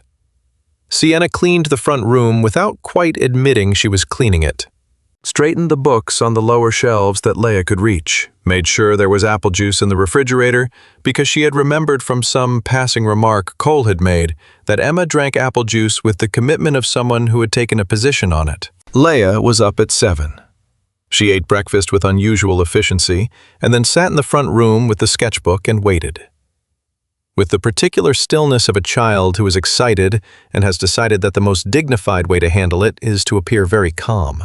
Cole's truck, a dark blue F-150 with a long scratch along the passenger door and a Barrett construction decal in the rear window that was slightly crooked, pulled up at 9:58. Sienna watched from the kitchen window, without moving toward the front door immediately, giving the moment its own space. Emma came up the front steps first ahead of her father. With her backpack of supplies, her coat slightly unzipped despite the cold, and the expression of a person who has somewhere to be. Cole followed, hands in his jacket pockets, looking up at the townhouse with the assessing look she was starting to recognize. Not judging, just reading, taking inventory. The scratch on the truck door and the slightly crooked decal were things she was also starting to recognize as being entirely consistent with who he was, which was a man for whom appearances were downstream of function. She opened the door before Emma knocked. "Hi," Emma said. "We are 2 minutes early. Dad said we should have been on time, but traffic was light." "You are on time," Sienna said. "He said 2 minutes early is 2 minutes late." Cole, 2 steps behind her, said, "I said 2 minutes early to an important event is fine. I said 10 minutes early is aggressive." He looked at Sienna. She summarizes selectively. "I do not," Emma said, already inside, already looking for Laya. Laya appeared at the top of the stairs with her sketchbook and said, "The East Quadrant needs to show you something." And Emma said, "I know. I thought about the plaza thing. I have an idea." And both of them went down the hall to Laya's room with the single-minded purpose of people who have an unfinished project and resent any delay in getting back to it. Cole stood in the doorway. "Come in," Sienna said. "Please." He came in, looked around the front room with the same unhurried inventory he had given the building exterior, and did not comment on anything, which she appreciated. People who came into her house and said, "This is beautiful," or "I love what you have done," in the first 30 seconds, always made her feel like she was being assessed rather than visited. Cole just stood in the room and occupied it, which was different. "Coffee?" she asked. "Yeah, thank you." She made it in the kitchen while he sat at the table, not the formal dining table in the other room, the smaller kitchen table, the one where she actually ate, which he had chosen without being directed to, and which was the right choice. When she brought the cups over and sat across from him, the quality of the space between them was familiar in a way that 3 days in a hotel lobby will make a thing familiar. "How is the wall?" she asked. "Finished. We completed the structural reinforcement yesterday morning." He wrapped both hands around the cup. "Ahead of revised schedule, actually." "And the legal situation?" "Their attorney responded to our filing Friday afternoon. They are backing off the breach claim, still trying to negotiate a penalty for the original delay. But it is a fraction of what they were pushing for, and my lawyer thinks we can get it to 0 if we show the cost savings from catching the original problem." He said all of this in the tone of someone reporting facts, not victories. "It is not over, but it is different than it was on Monday." "Monday is going to change things further," Sienna said. He looked at her. "Douglas was impressed," she said. "I talked to him Friday evening. He wanted to call me after the meeting himself, which he does not always do. He said your documentation package was the most thorough he had seen from a contractor at your scale." She paused. "He said it looked like the work of someone who had operated in environments where mistakes had consequences beyond the financial." Cole was quiet. "I did not confirm or deny anything about your background," she added. "That is your information." "I know." He looked at the coffee cup. "What did he say about the project?" "He said the selection committee meets in 10 days. He said he would be making a recommendation and that his recommendations carry significant weight." She looked at him steadily. "He also said, and I am quoting directly, 'Where has this guy been?' The corner of Cole's mouth moved, not a full expression, more like the involuntary acknowledgement of something that landed. He turned the cup in his hands. "I have been here," he said. "I know." They sat with that for a moment. From down the hall, they could hear the low-grade, ongoing conversation of Emma and Laya's collaboration. Not the words, just the rhythm of it. Two voices. The particular back and forth of people building something together where both of them matter. "I need to ask you something," Cole said. She waited. "Why did you come upstairs Thursday morning?" He said it without preamble. "To the work floor. That was not due diligence and it was not logistics. So what was it?" It was the most direct question he had asked her. And he asked it the way he did most things, without hedging. Without the social padding that makes direct questions feel less direct. She sat with it for a second. Not because she did not know the answer, but because she wanted to give it to him the same way. "I saw your face at the front desk," she said. "When you were talking to the hotel manager, you were..." She paused. "You were carrying it. The way I carry things, all the way in not showing it. I recognized it." He looked at her. "And I wanted to see the wall," she added, "because you had talked about it with enough..." She searched for the right word and did not find the perfect one. "Weight, like it mattered beyond the contract. And I wanted to understand why it mattered beyond the contract. I know that now." He was quiet for another moment. "Then I recognized it too," he said. "The carrying thing, first conversation." She had not expected him to say that, or at least had not expected him to say it that directly and that soon. And she did not have an immediate response, which was uncommon enough to be noticeable. She looked at her coffee. "We are both bad at it," he said, putting things down. "I have been working on it." "How is that going?" "Slowly." She looked up. "Better this week than last week." He nodded once, slowly, like that was a satisfactory answer. The morning moved at the unhurried pace of a Saturday that did not have a schedule. Emma and Laya came out of the bedroom at 11 and annexed the kitchen table. Politely, but completely, the way children take over spaces they have decided are useful, and spread the sketchbook out and began explaining to both adults simultaneously the current status of the city's East Quadrant and the ongoing deliberation over the plaza placement, which had evolved since Thursday into something considerably more complex, involving a question of pedestrian flow that Laya explained with the crisp precision of someone who had been thinking about it for 2 days. Cole listened to his daughter describe the problem and then said, "The plaza should be offset from the main road, not on it. If it is directly on the arterial, you get foot traffic competition with the vehicle flow." Emma stared at him. "That is exactly what Laya said." "Then Laya is right." Emma turned to Laya with the expression of someone whose expert witness has confirmed the thing she has been arguing all week. Laya accepted this with considerable dignity. Sienna made lunch, grilled cheese and tomato soup, the kind of meal she had made approximately 1,000 times for Laya, and which took no planning and communicated something without needing to, which was, "You can stay. It is not a production. This is just lunch." Cole set the table without being asked. Finding the drawer with the cutlery on the second try, which meant he had been paying attention to the kitchen layout in the way he paid attention to most things. They ate. The girls talked about the city. Cole told a story about a structural inspection job he had done early in his career, where the floor plan on record did not match the actual building, which he had discovered by measuring twice and then measuring again. Emma said, "And then what happened?" with her spoon halfway to her mouth. And Cole said the building had to be partially re-permitted, which had cost the developer significantly. And Emma said, "Serves them right." And Sienna laughed. A real one, quick and unguarded. And Cole looked at her when she did. After lunch, the girls went back to the sketchbook, and Sienna and Cole ended up on the 2 chairs in the front room with second cups of coffee in the gray afternoon light. The conversation moving the way it had in the hotel lobby. Not in a line, but in the natural diversion of 2 people who have more ground to cover than one sitting allows, and have started to understand that there will be more sittings.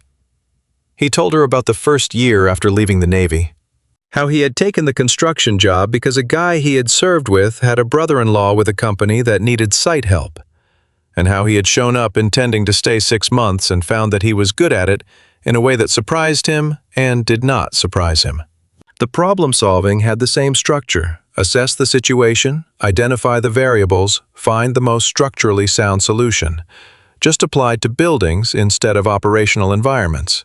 And buildings did not move, did not make decisions of their own, were consistently and reliably themselves in a way that he had found in those first years to be something close to restful. He said the word restful, and then looked like he was reconsidering whether that was the right word. And she said, "I understand exactly what you mean." And he looked at her, and she could tell he believed her.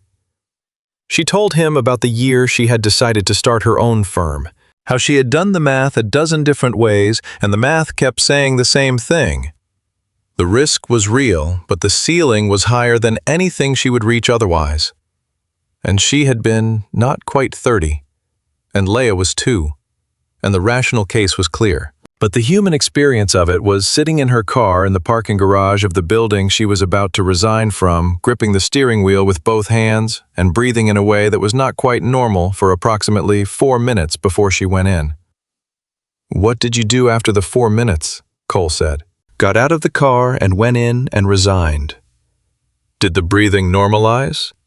"About 3 weeks later." He nodded, like that was a reasonable timeline. "Were you scared?" she asked. "When you left the Navy?" "Yes."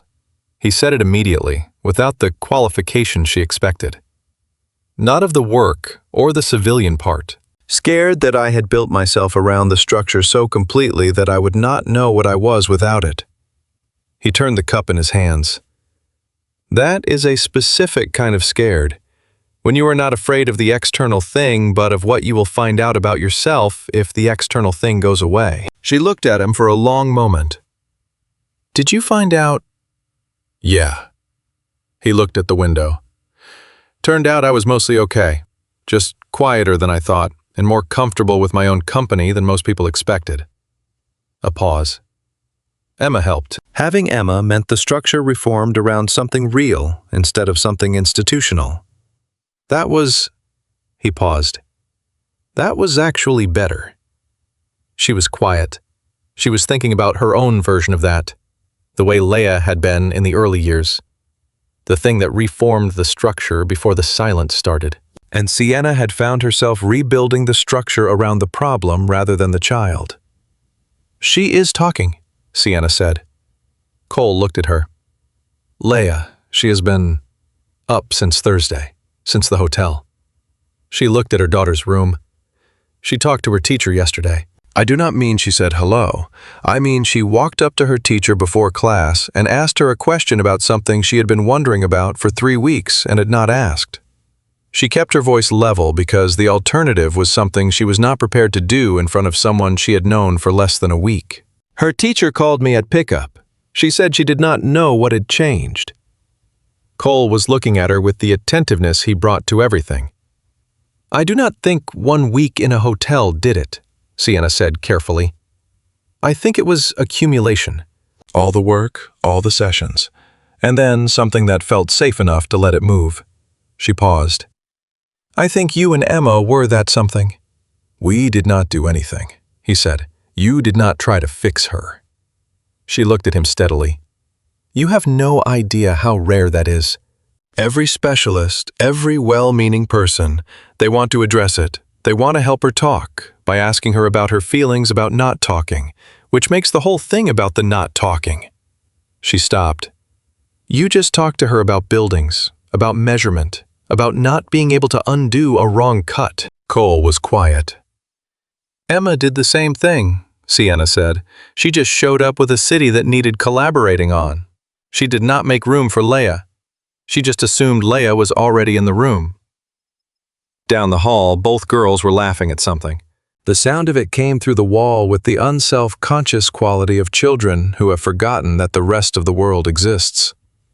Cole looked in the direction of the sound. "Emma asked me last night if Laya was going to be her best friend," he said. "What did you say?" I said I did not know. That was up to them. He turned back to Sienna. She said she was going to be her best friend whether Laya agreed to it or not, that she had made up her mind. He paused. Emma is a bit of a force when she makes up her mind. Sienna thought about the red pencil from a coat pocket, the way Emma had walked into an unfamiliar hotel on her father's workday and immediately found the most useful chair in the room. I noticed. They sat with the comfortable parallel quiet of the afternoon, and at some point the conversation moved back to the Northgate project and what Sienna knew about the development partners and what Cole would need in terms of bonding capacity if the contract came through. And this shift was seamless, because that was how it worked between them. The personal and the practical occupied the same space and did not compete for it. She told him what she knew about the project scope: 14-story mixed use, ground floor retail, 9 floors of residential, top 3 floors split between commercial office and shared amenity space, anticipated construction timeline of 22 months, budget with a contingency buffer that was larger than the total revenue of Cole's current operations.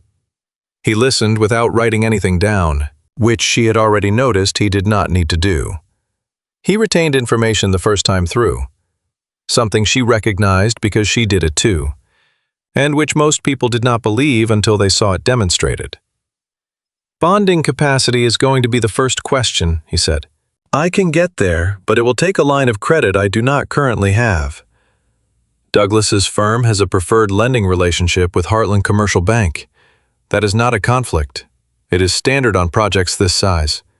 I can introduce you to the right person there before the committee decision. He looked at her.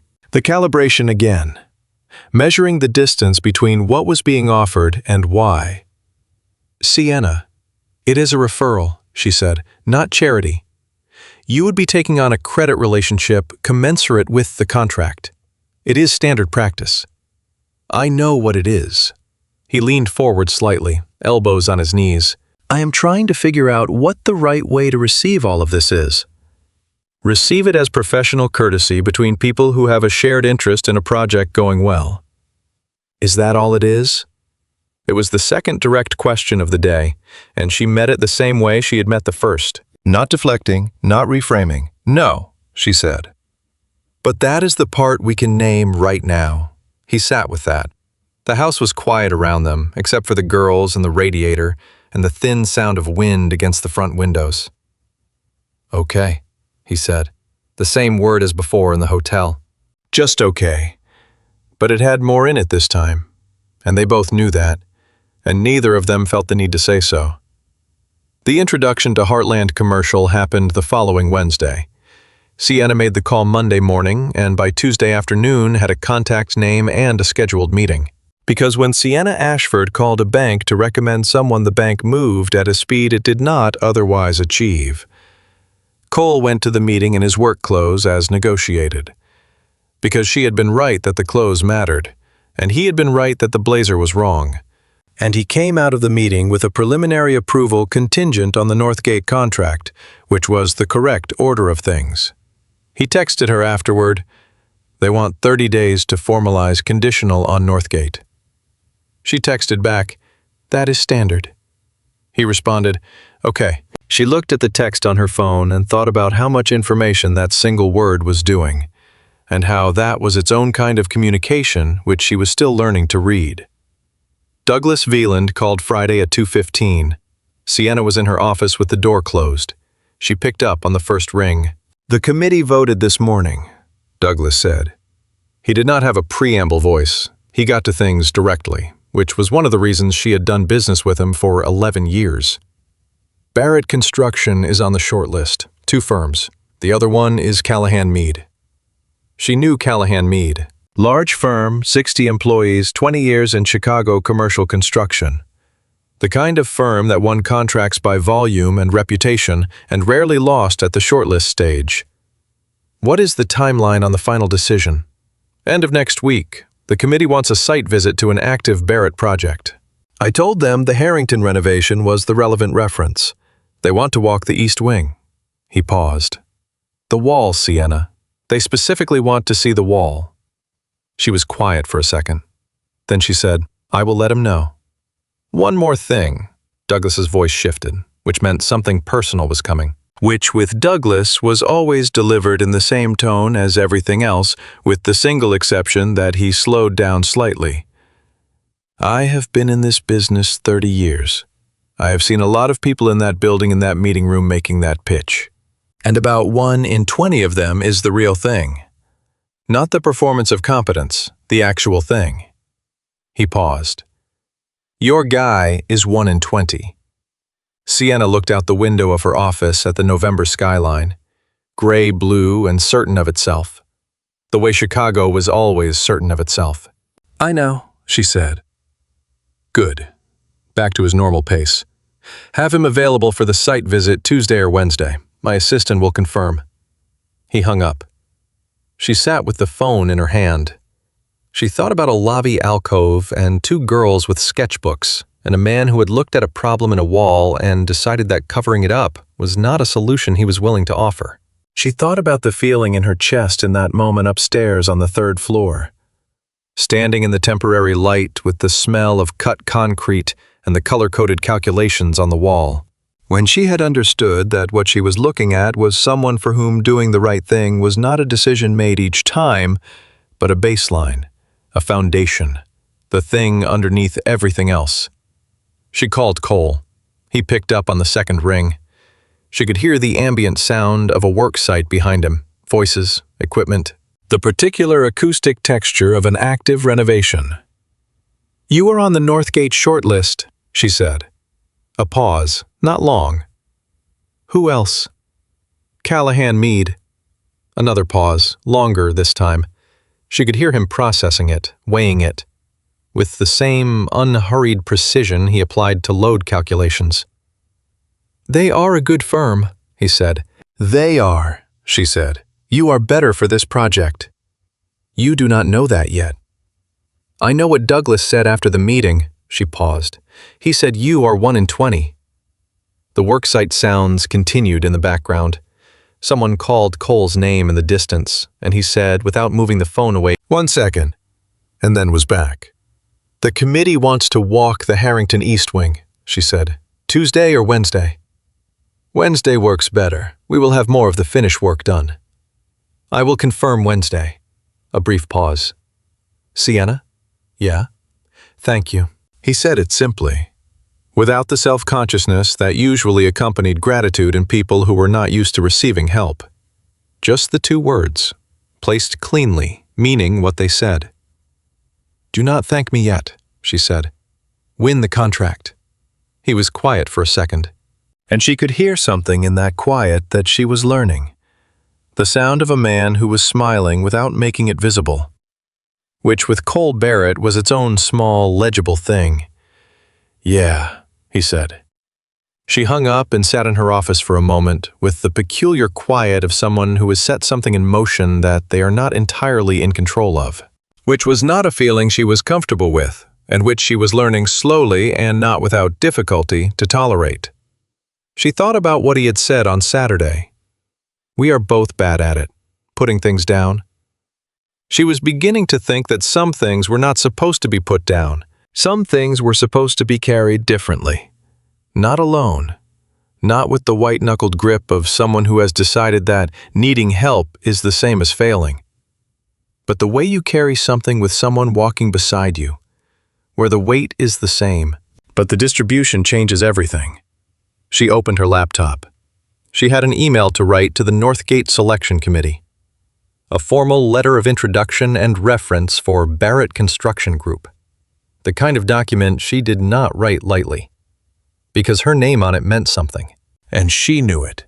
She had written letters like this 3 times in 11 years. She wrote it carefully. She wrote it honestly. She wrote it as a person who had stood in the East Wing of the Harrington Grand Hotel and seen what it looked like when someone refused to cover up a problem that was easier to hide than fix. She sent it before the end of business day. Then she texted Laya's therapist to schedule an appointment for the following week, and sat back in her chair and looked at the ceiling for exactly 1 minute, which was the amount of time she allowed herself for things that were not in the task management system but were real. 1 minute. Then she closed the email, opened her calendar, and went back to work. The site visit was on a Wednesday. Cole spent Tuesday evening doing something he had not done in a long time, which was nothing. Emma was at the kitchen table doing homework. Long division which she approached with the grim determination of someone who had decided to get through it by force of will rather than comprehension. And Cole sat on the couch with a book he was not reading, turning pages at intervals that had nothing to do with the words on them. The apartment was warm. The radiator in the corner made its familiar complaint. Outside, the first real cold front of December had arrived without ceremony and was pressing against the windows in a way that made the inside feel more like itself. He put the book down. He thought about the selection committee, walking the east wing tomorrow. About the wall, the finished wall, now smooth and properly reinforced behind its new drywall surface. Invisible, in the way that good structural work was always invisible when it was done right. You would never know it had been a problem. That was the point. He thought about the fact that the committee would have to take his documentation on faith. Because the evidence was in the numbers and the engineering report and not in anything they could see with their eyes. And that this was fundamentally the nature of structural integrity. The most important part was the part nobody looked at until something went wrong. He had spent 11 years in environments built on the same principle. The best operations were the ones nobody heard about. The crisis that did not happen because 3 people in the right places made the right calls at 3 in the morning in conditions that would never appear in any report. You learned in that world to be comfortable with invisible work, to not need the credit to be visible. He was comfortable with it. What he was less comfortable with, he was realizing, was the scale of what was in play. Not the Northgate contract, that was a number. And numbers he could work with. What he was less comfortable with was the understanding that the trajectory of the next several years looked different now than it had looked 2 weeks ago, and that the difference was not something he had engineered alone. "Dad," Emma said. He looked over. "What is 7 times 84? 588. She looked at her paper, looked back at him. "You did not even think about it." "I did think about it. It was fast." "Can you teach me to do that?" "Not tonight." She looked back at the paper with the expression of someone encountering unexpected adversity. "Which ones?" "Fix them." She fixed them, muttering, brought it back, all correct. He nodded. She stuffed the worksheet in her backpack with the brisk finality of a person done with a thing. "Dad," she said, zipping the bag. "Yeah." "Is tomorrow important?" "The most important work meeting I have had in a while." Emma was quiet for a moment, erasing something with the focused pressure of a child who takes erasing seriously. "Laya said her mom worked really hard to make it happen." "She did." "Why?" He picked up the book again, not to read it. "Because she thought we deserved a fair shot." "Did we?" "Yeah," he said. "We did." Emma nodded, apparently satisfied, picked up the backpack and headed down the hall toward her room. At the door, she stopped, as she often did, because Emma delivered postscripts the way some people wrote them, as a separate and essential document. "I finished the East Quadrant Plaza," she said. "I did it in my sketchbook. I am going to show Laya Saturday. She will want to see it." "I know." Emma went into her room. Cole sat in the quiet apartment and thought about fair shots and invisible walls and what it looked like when someone decided not to fold. Then he went to bed and slept without difficulty, which was its own form of answer. The selection committee arrived at the Harrington at 9 Wednesday morning, 4 people, which was more than Cole had expected, led by a woman named Patricia Reyes, who ran Velan Cota's project management division, and who shook his hand at the lobby entrance with the grip of someone who had spent 30 years deciding whether contractors were worth their day rate. Douglas Vandal was there too, standing slightly to the side with the ease of someone who had already done his part and was present as a formality. Cole walked them up the stairwell to the 3rd floor. He walked them through the east wing in the order that made structural sense, not the order that made the work look most impressive, but the order that told the story correctly, which was the only way he knew how to tell it. He started with the original contractor's drawings, which he had had laminated and mounted on a temporary display board. He showed them where the load calculation diverged from the actual structural conditions.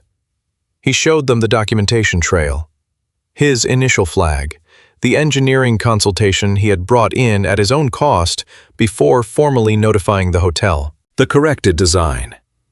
Then he showed them the wall. It looked like any other finished wall. Smooth drywall painted the warm neutral that matched the rest of the corridor.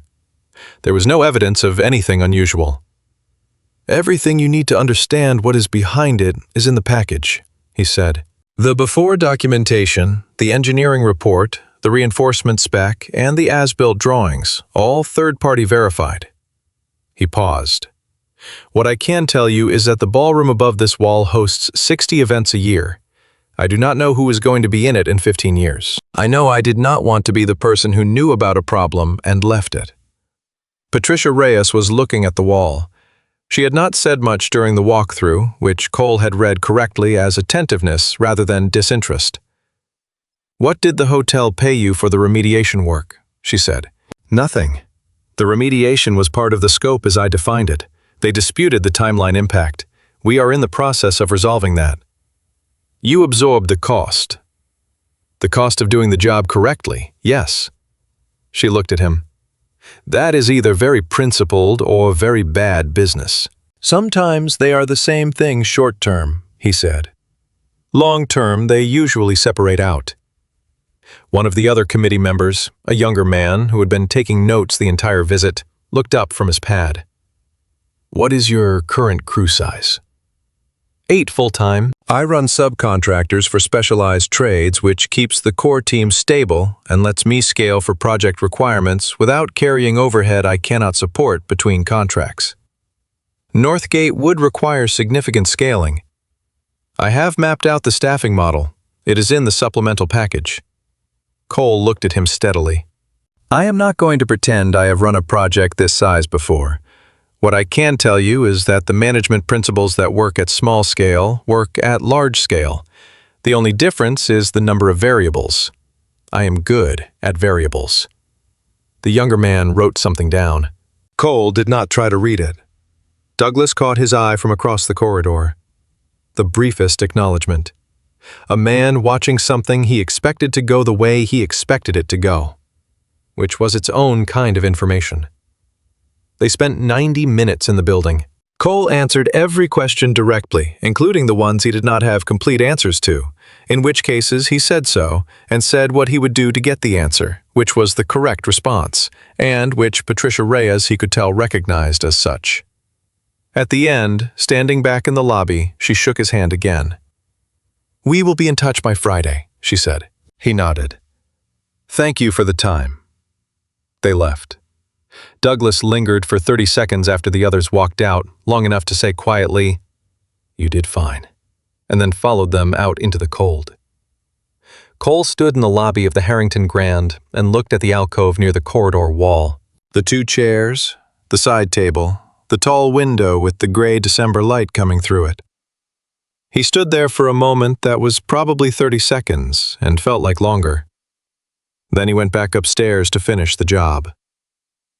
Patricia Reyes called Friday afternoon at 4 o'clock.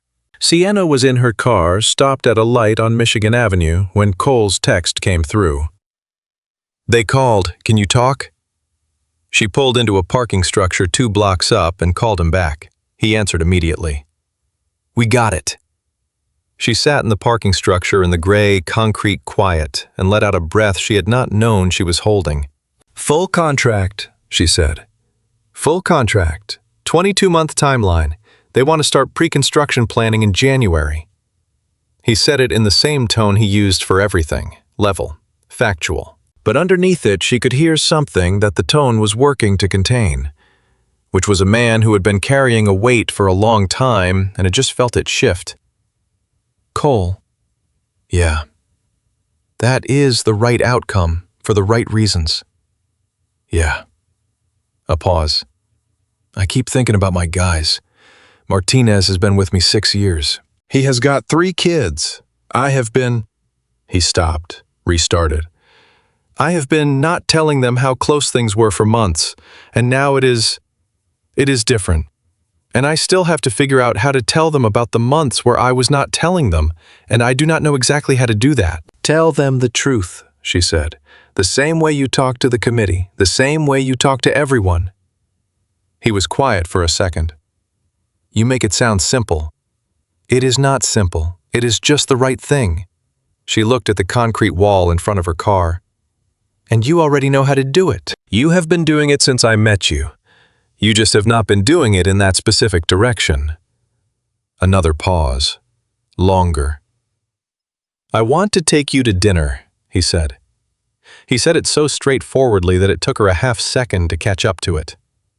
Okay, she said. Saturday. The girls can come or not come. Either way. He said it with the same directness he brought to everything. No performance of casualness, no hedge, just the offer made honestly, open to whatever it was. I will ask Laya, Sienna said, but I think they will want to come. Emma is already going to want to come. She has been designing the restaurant section of the city for a week. Sienna laughed, the same unguarded sound as the one in her kitchen, the one that surprised her each time it happened. Of course she has. She has opinions about table spacing. I believe it. There was a moment between them that the phone line held without either of them filling it. The kind of moment that meant something specifically because neither of them rushed it. Saturday, he said. Saturday, she said. She drove home in the early dark of a Chicago December, through streets that had gotten colder and quieter in the way the city got in deep November, pulling itself together for the long season. She thought about the past 3 weeks and the particular way you think about things that have changed the shape of something. Not analyzing exactly, just holding it up to see it clearly. She had walked into a hotel on a Tuesday morning trying to manage 2 things at once, and had come out the other side of the week with the understanding that she had been managing everything at once for so long she had stopped noticing the cost. The cost was in the tightness in her chest in the car before big decisions. The cost was in the careful, partial information she gave to people who deserved the full picture. The cost was in the years she had spent watching her daughter hold back and telling herself it was a problem with a solution she just had not found yet, when really it was a weight Laya had been carrying in the particular way she had learned it from her mother. All the way in. Not showing it. Managing. Laya was in the kitchen doing homework when Sienna got home. She had a glass of apple juice at her elbow and a worksheet on the table, and the focused expression of someone working through a problem without complaint. How was school? Good. Laya did not look up.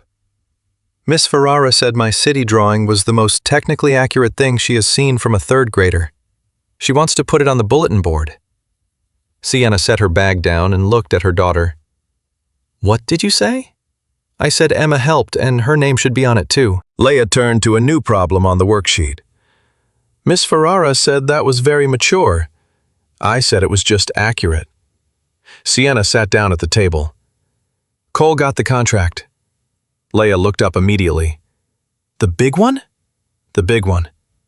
Something moved across Laya's face that was quick and warm and entirely genuine.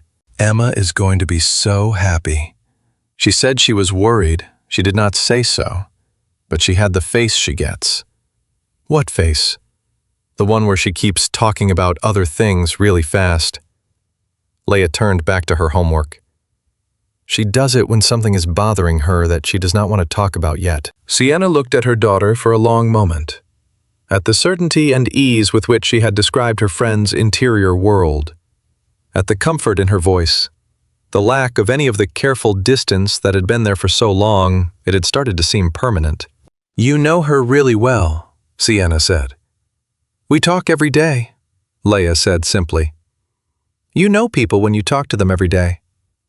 It was such an obvious thing to say, and it landed in Sienna's chest with the weight of something she had been working toward without knowing it. You know people when you talk to them. Not when you manage them or analyze them or research them from a careful distance. When you talk to them. When you tell them the true thing. When you sit in the chair next to them and let the quiet be what it is. She thought about the therapist's email, which had come back Wednesday with a response longer than any Sienna had received in 18 months of sessions. The therapist had written, "I want to thank you for this update.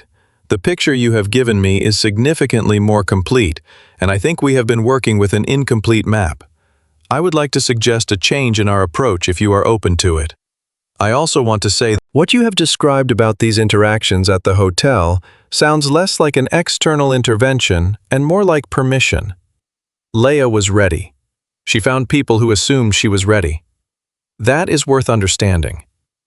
Sienna had read that email 4 times. She was still not done understanding it. The dinner on Saturday was at a restaurant in Bridgeport that Cole knew because it was 2 blocks from his apartment and had been there for 30 years and had the kind of menu that did not change because it did not need to. Red leather booths, the smell of garlic, and something baking. A corner table that the host gave them without being asked because Cole apparently came often enough to have a corner table. Laya and Emma were across the table from their parents, sitting side by side with a shared sketchbook open between them. The imaginary city had expanded onto 3 new pages since Saturday, now featuring a waterfront district that Emma had drafted at school and which Laya had annotated with structural observations that the 7-year-old had received with what appeared to be genuine professional respect. "The pier cannot be that long without support columns," Laya was explaining, her finger tracing the line Emma had drawn. "It is imaginary," Emma said. "Imaginary things should still make sense." Emma considered this with the expression she got when she disagreed, but was running the counter-argument and finding it insufficient. "Fine," she said. "Where did the columns go?"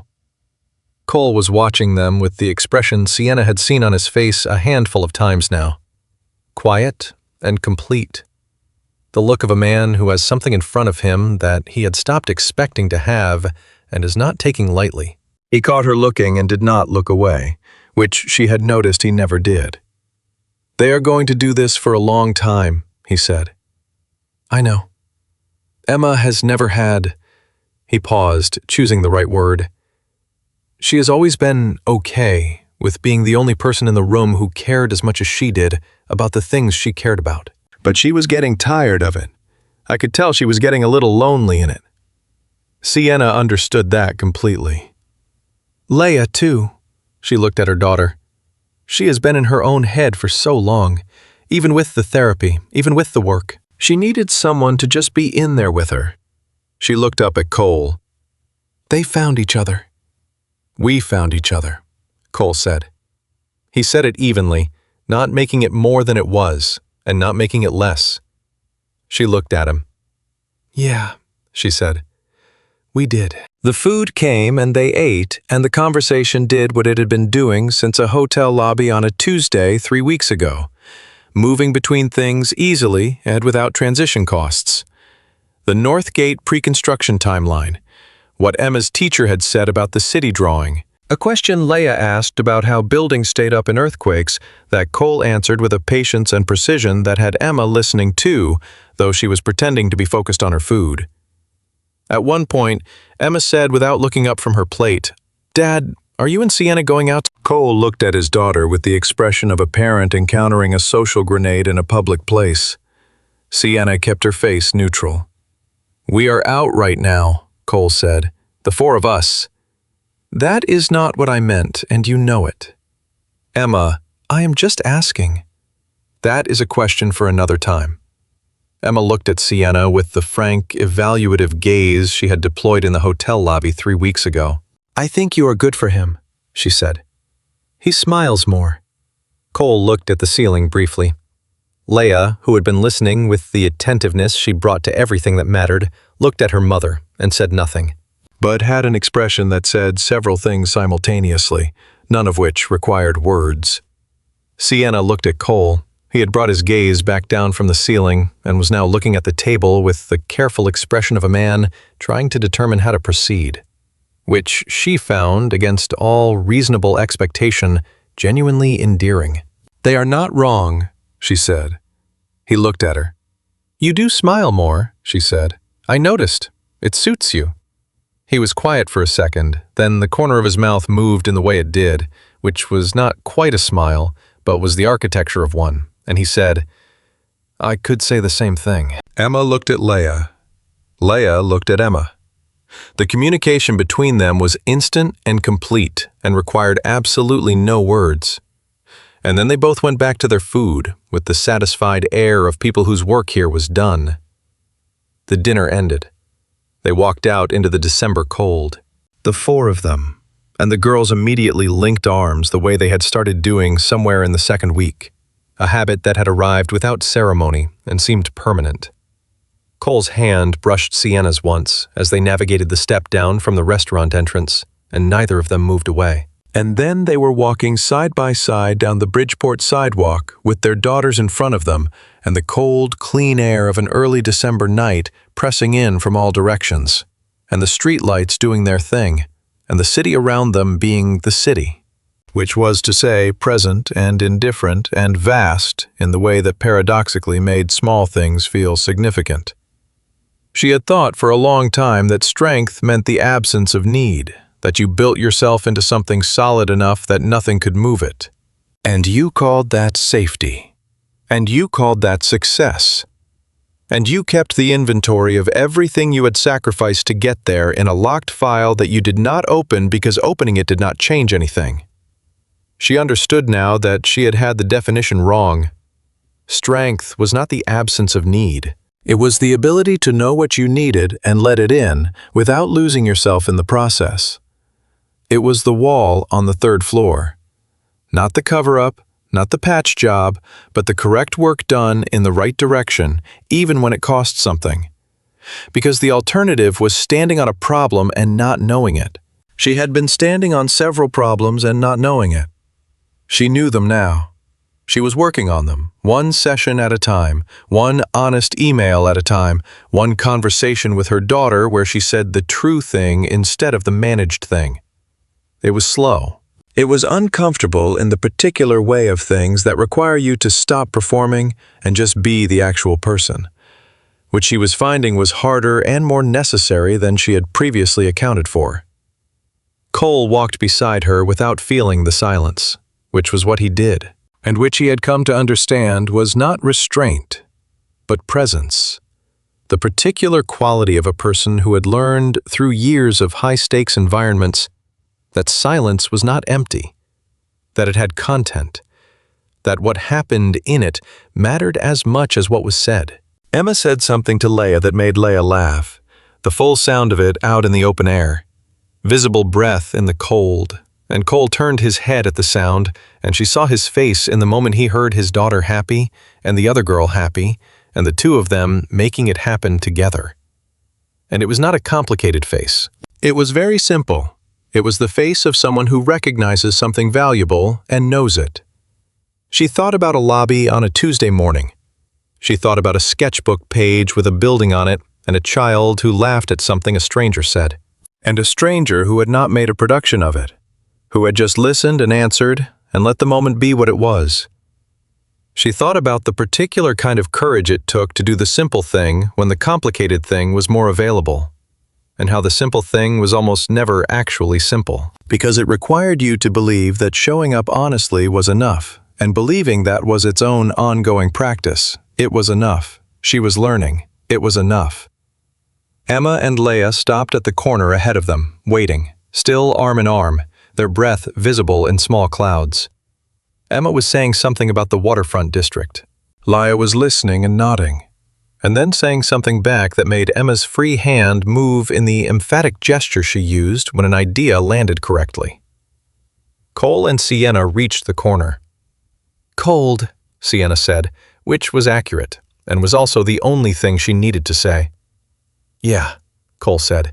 He did not put his arm around her, and she did not take his hand, and they did not make a moment of the moment, because neither of them was the kind of person who made moments of things that were real. Real things did not need that. Real things were just themselves. Continuing. They turned the corner. They walked. The city went on around them indifferent and familiar, and the streetlights were the color they always were in December in Chicago, which was amber and unwavering. And the girls were ahead of them talking about a city that did not exist except on paper, and therefore could be anything, And that was a kind of freedom too. To imagine the thing before it was built. To put the pier where you wanted it, and the hospital in the right place, and the bridge for the people who wanted to stop in the middle and look at the water. The strongest foundations are not the ones that never faced pressure. Sienna had built an empire on the assumption that what she needed to be was unassailable. And she had been wrong about that in ways she was still mapping. Cole had built a company on the assumption that honorable work done alone was the only kind worth doing. And he had been wrong about that too. In ways that Wednesday meetings and manila envelopes and a legal letter that nearly folded him had made clear. They were both still standing. They were both still themselves. And they were walking down a sidewalk in December with their daughters ahead of them. And the cold was the same cold it always was. And the city was the same city.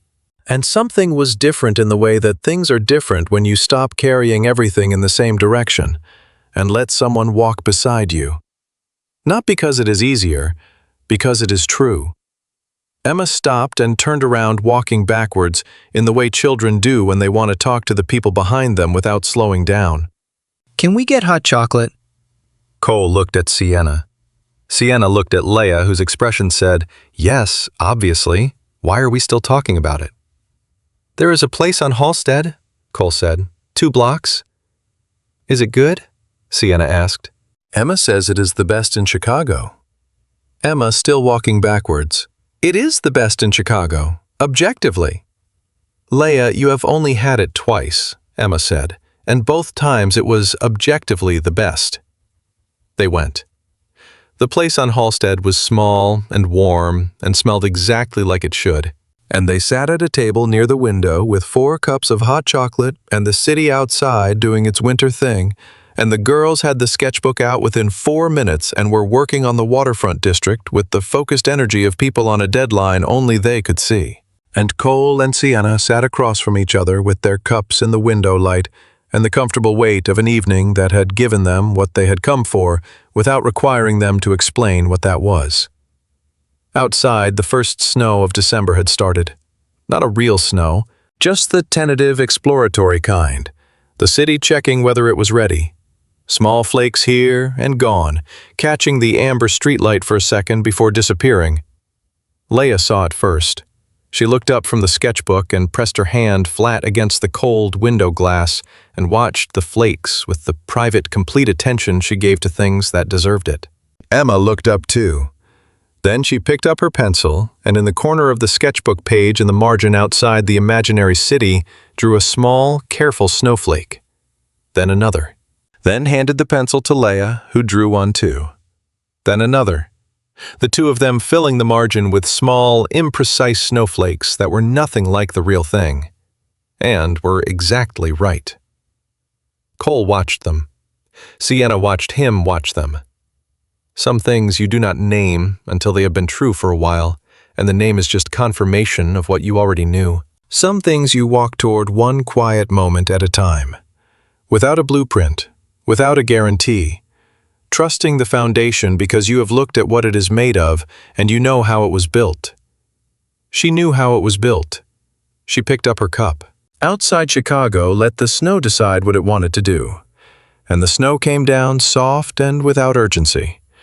And the streetlights held their color, and the 4 of them sat in the warm, small place on Halsted, and let the evening continue into whatever it was going to become.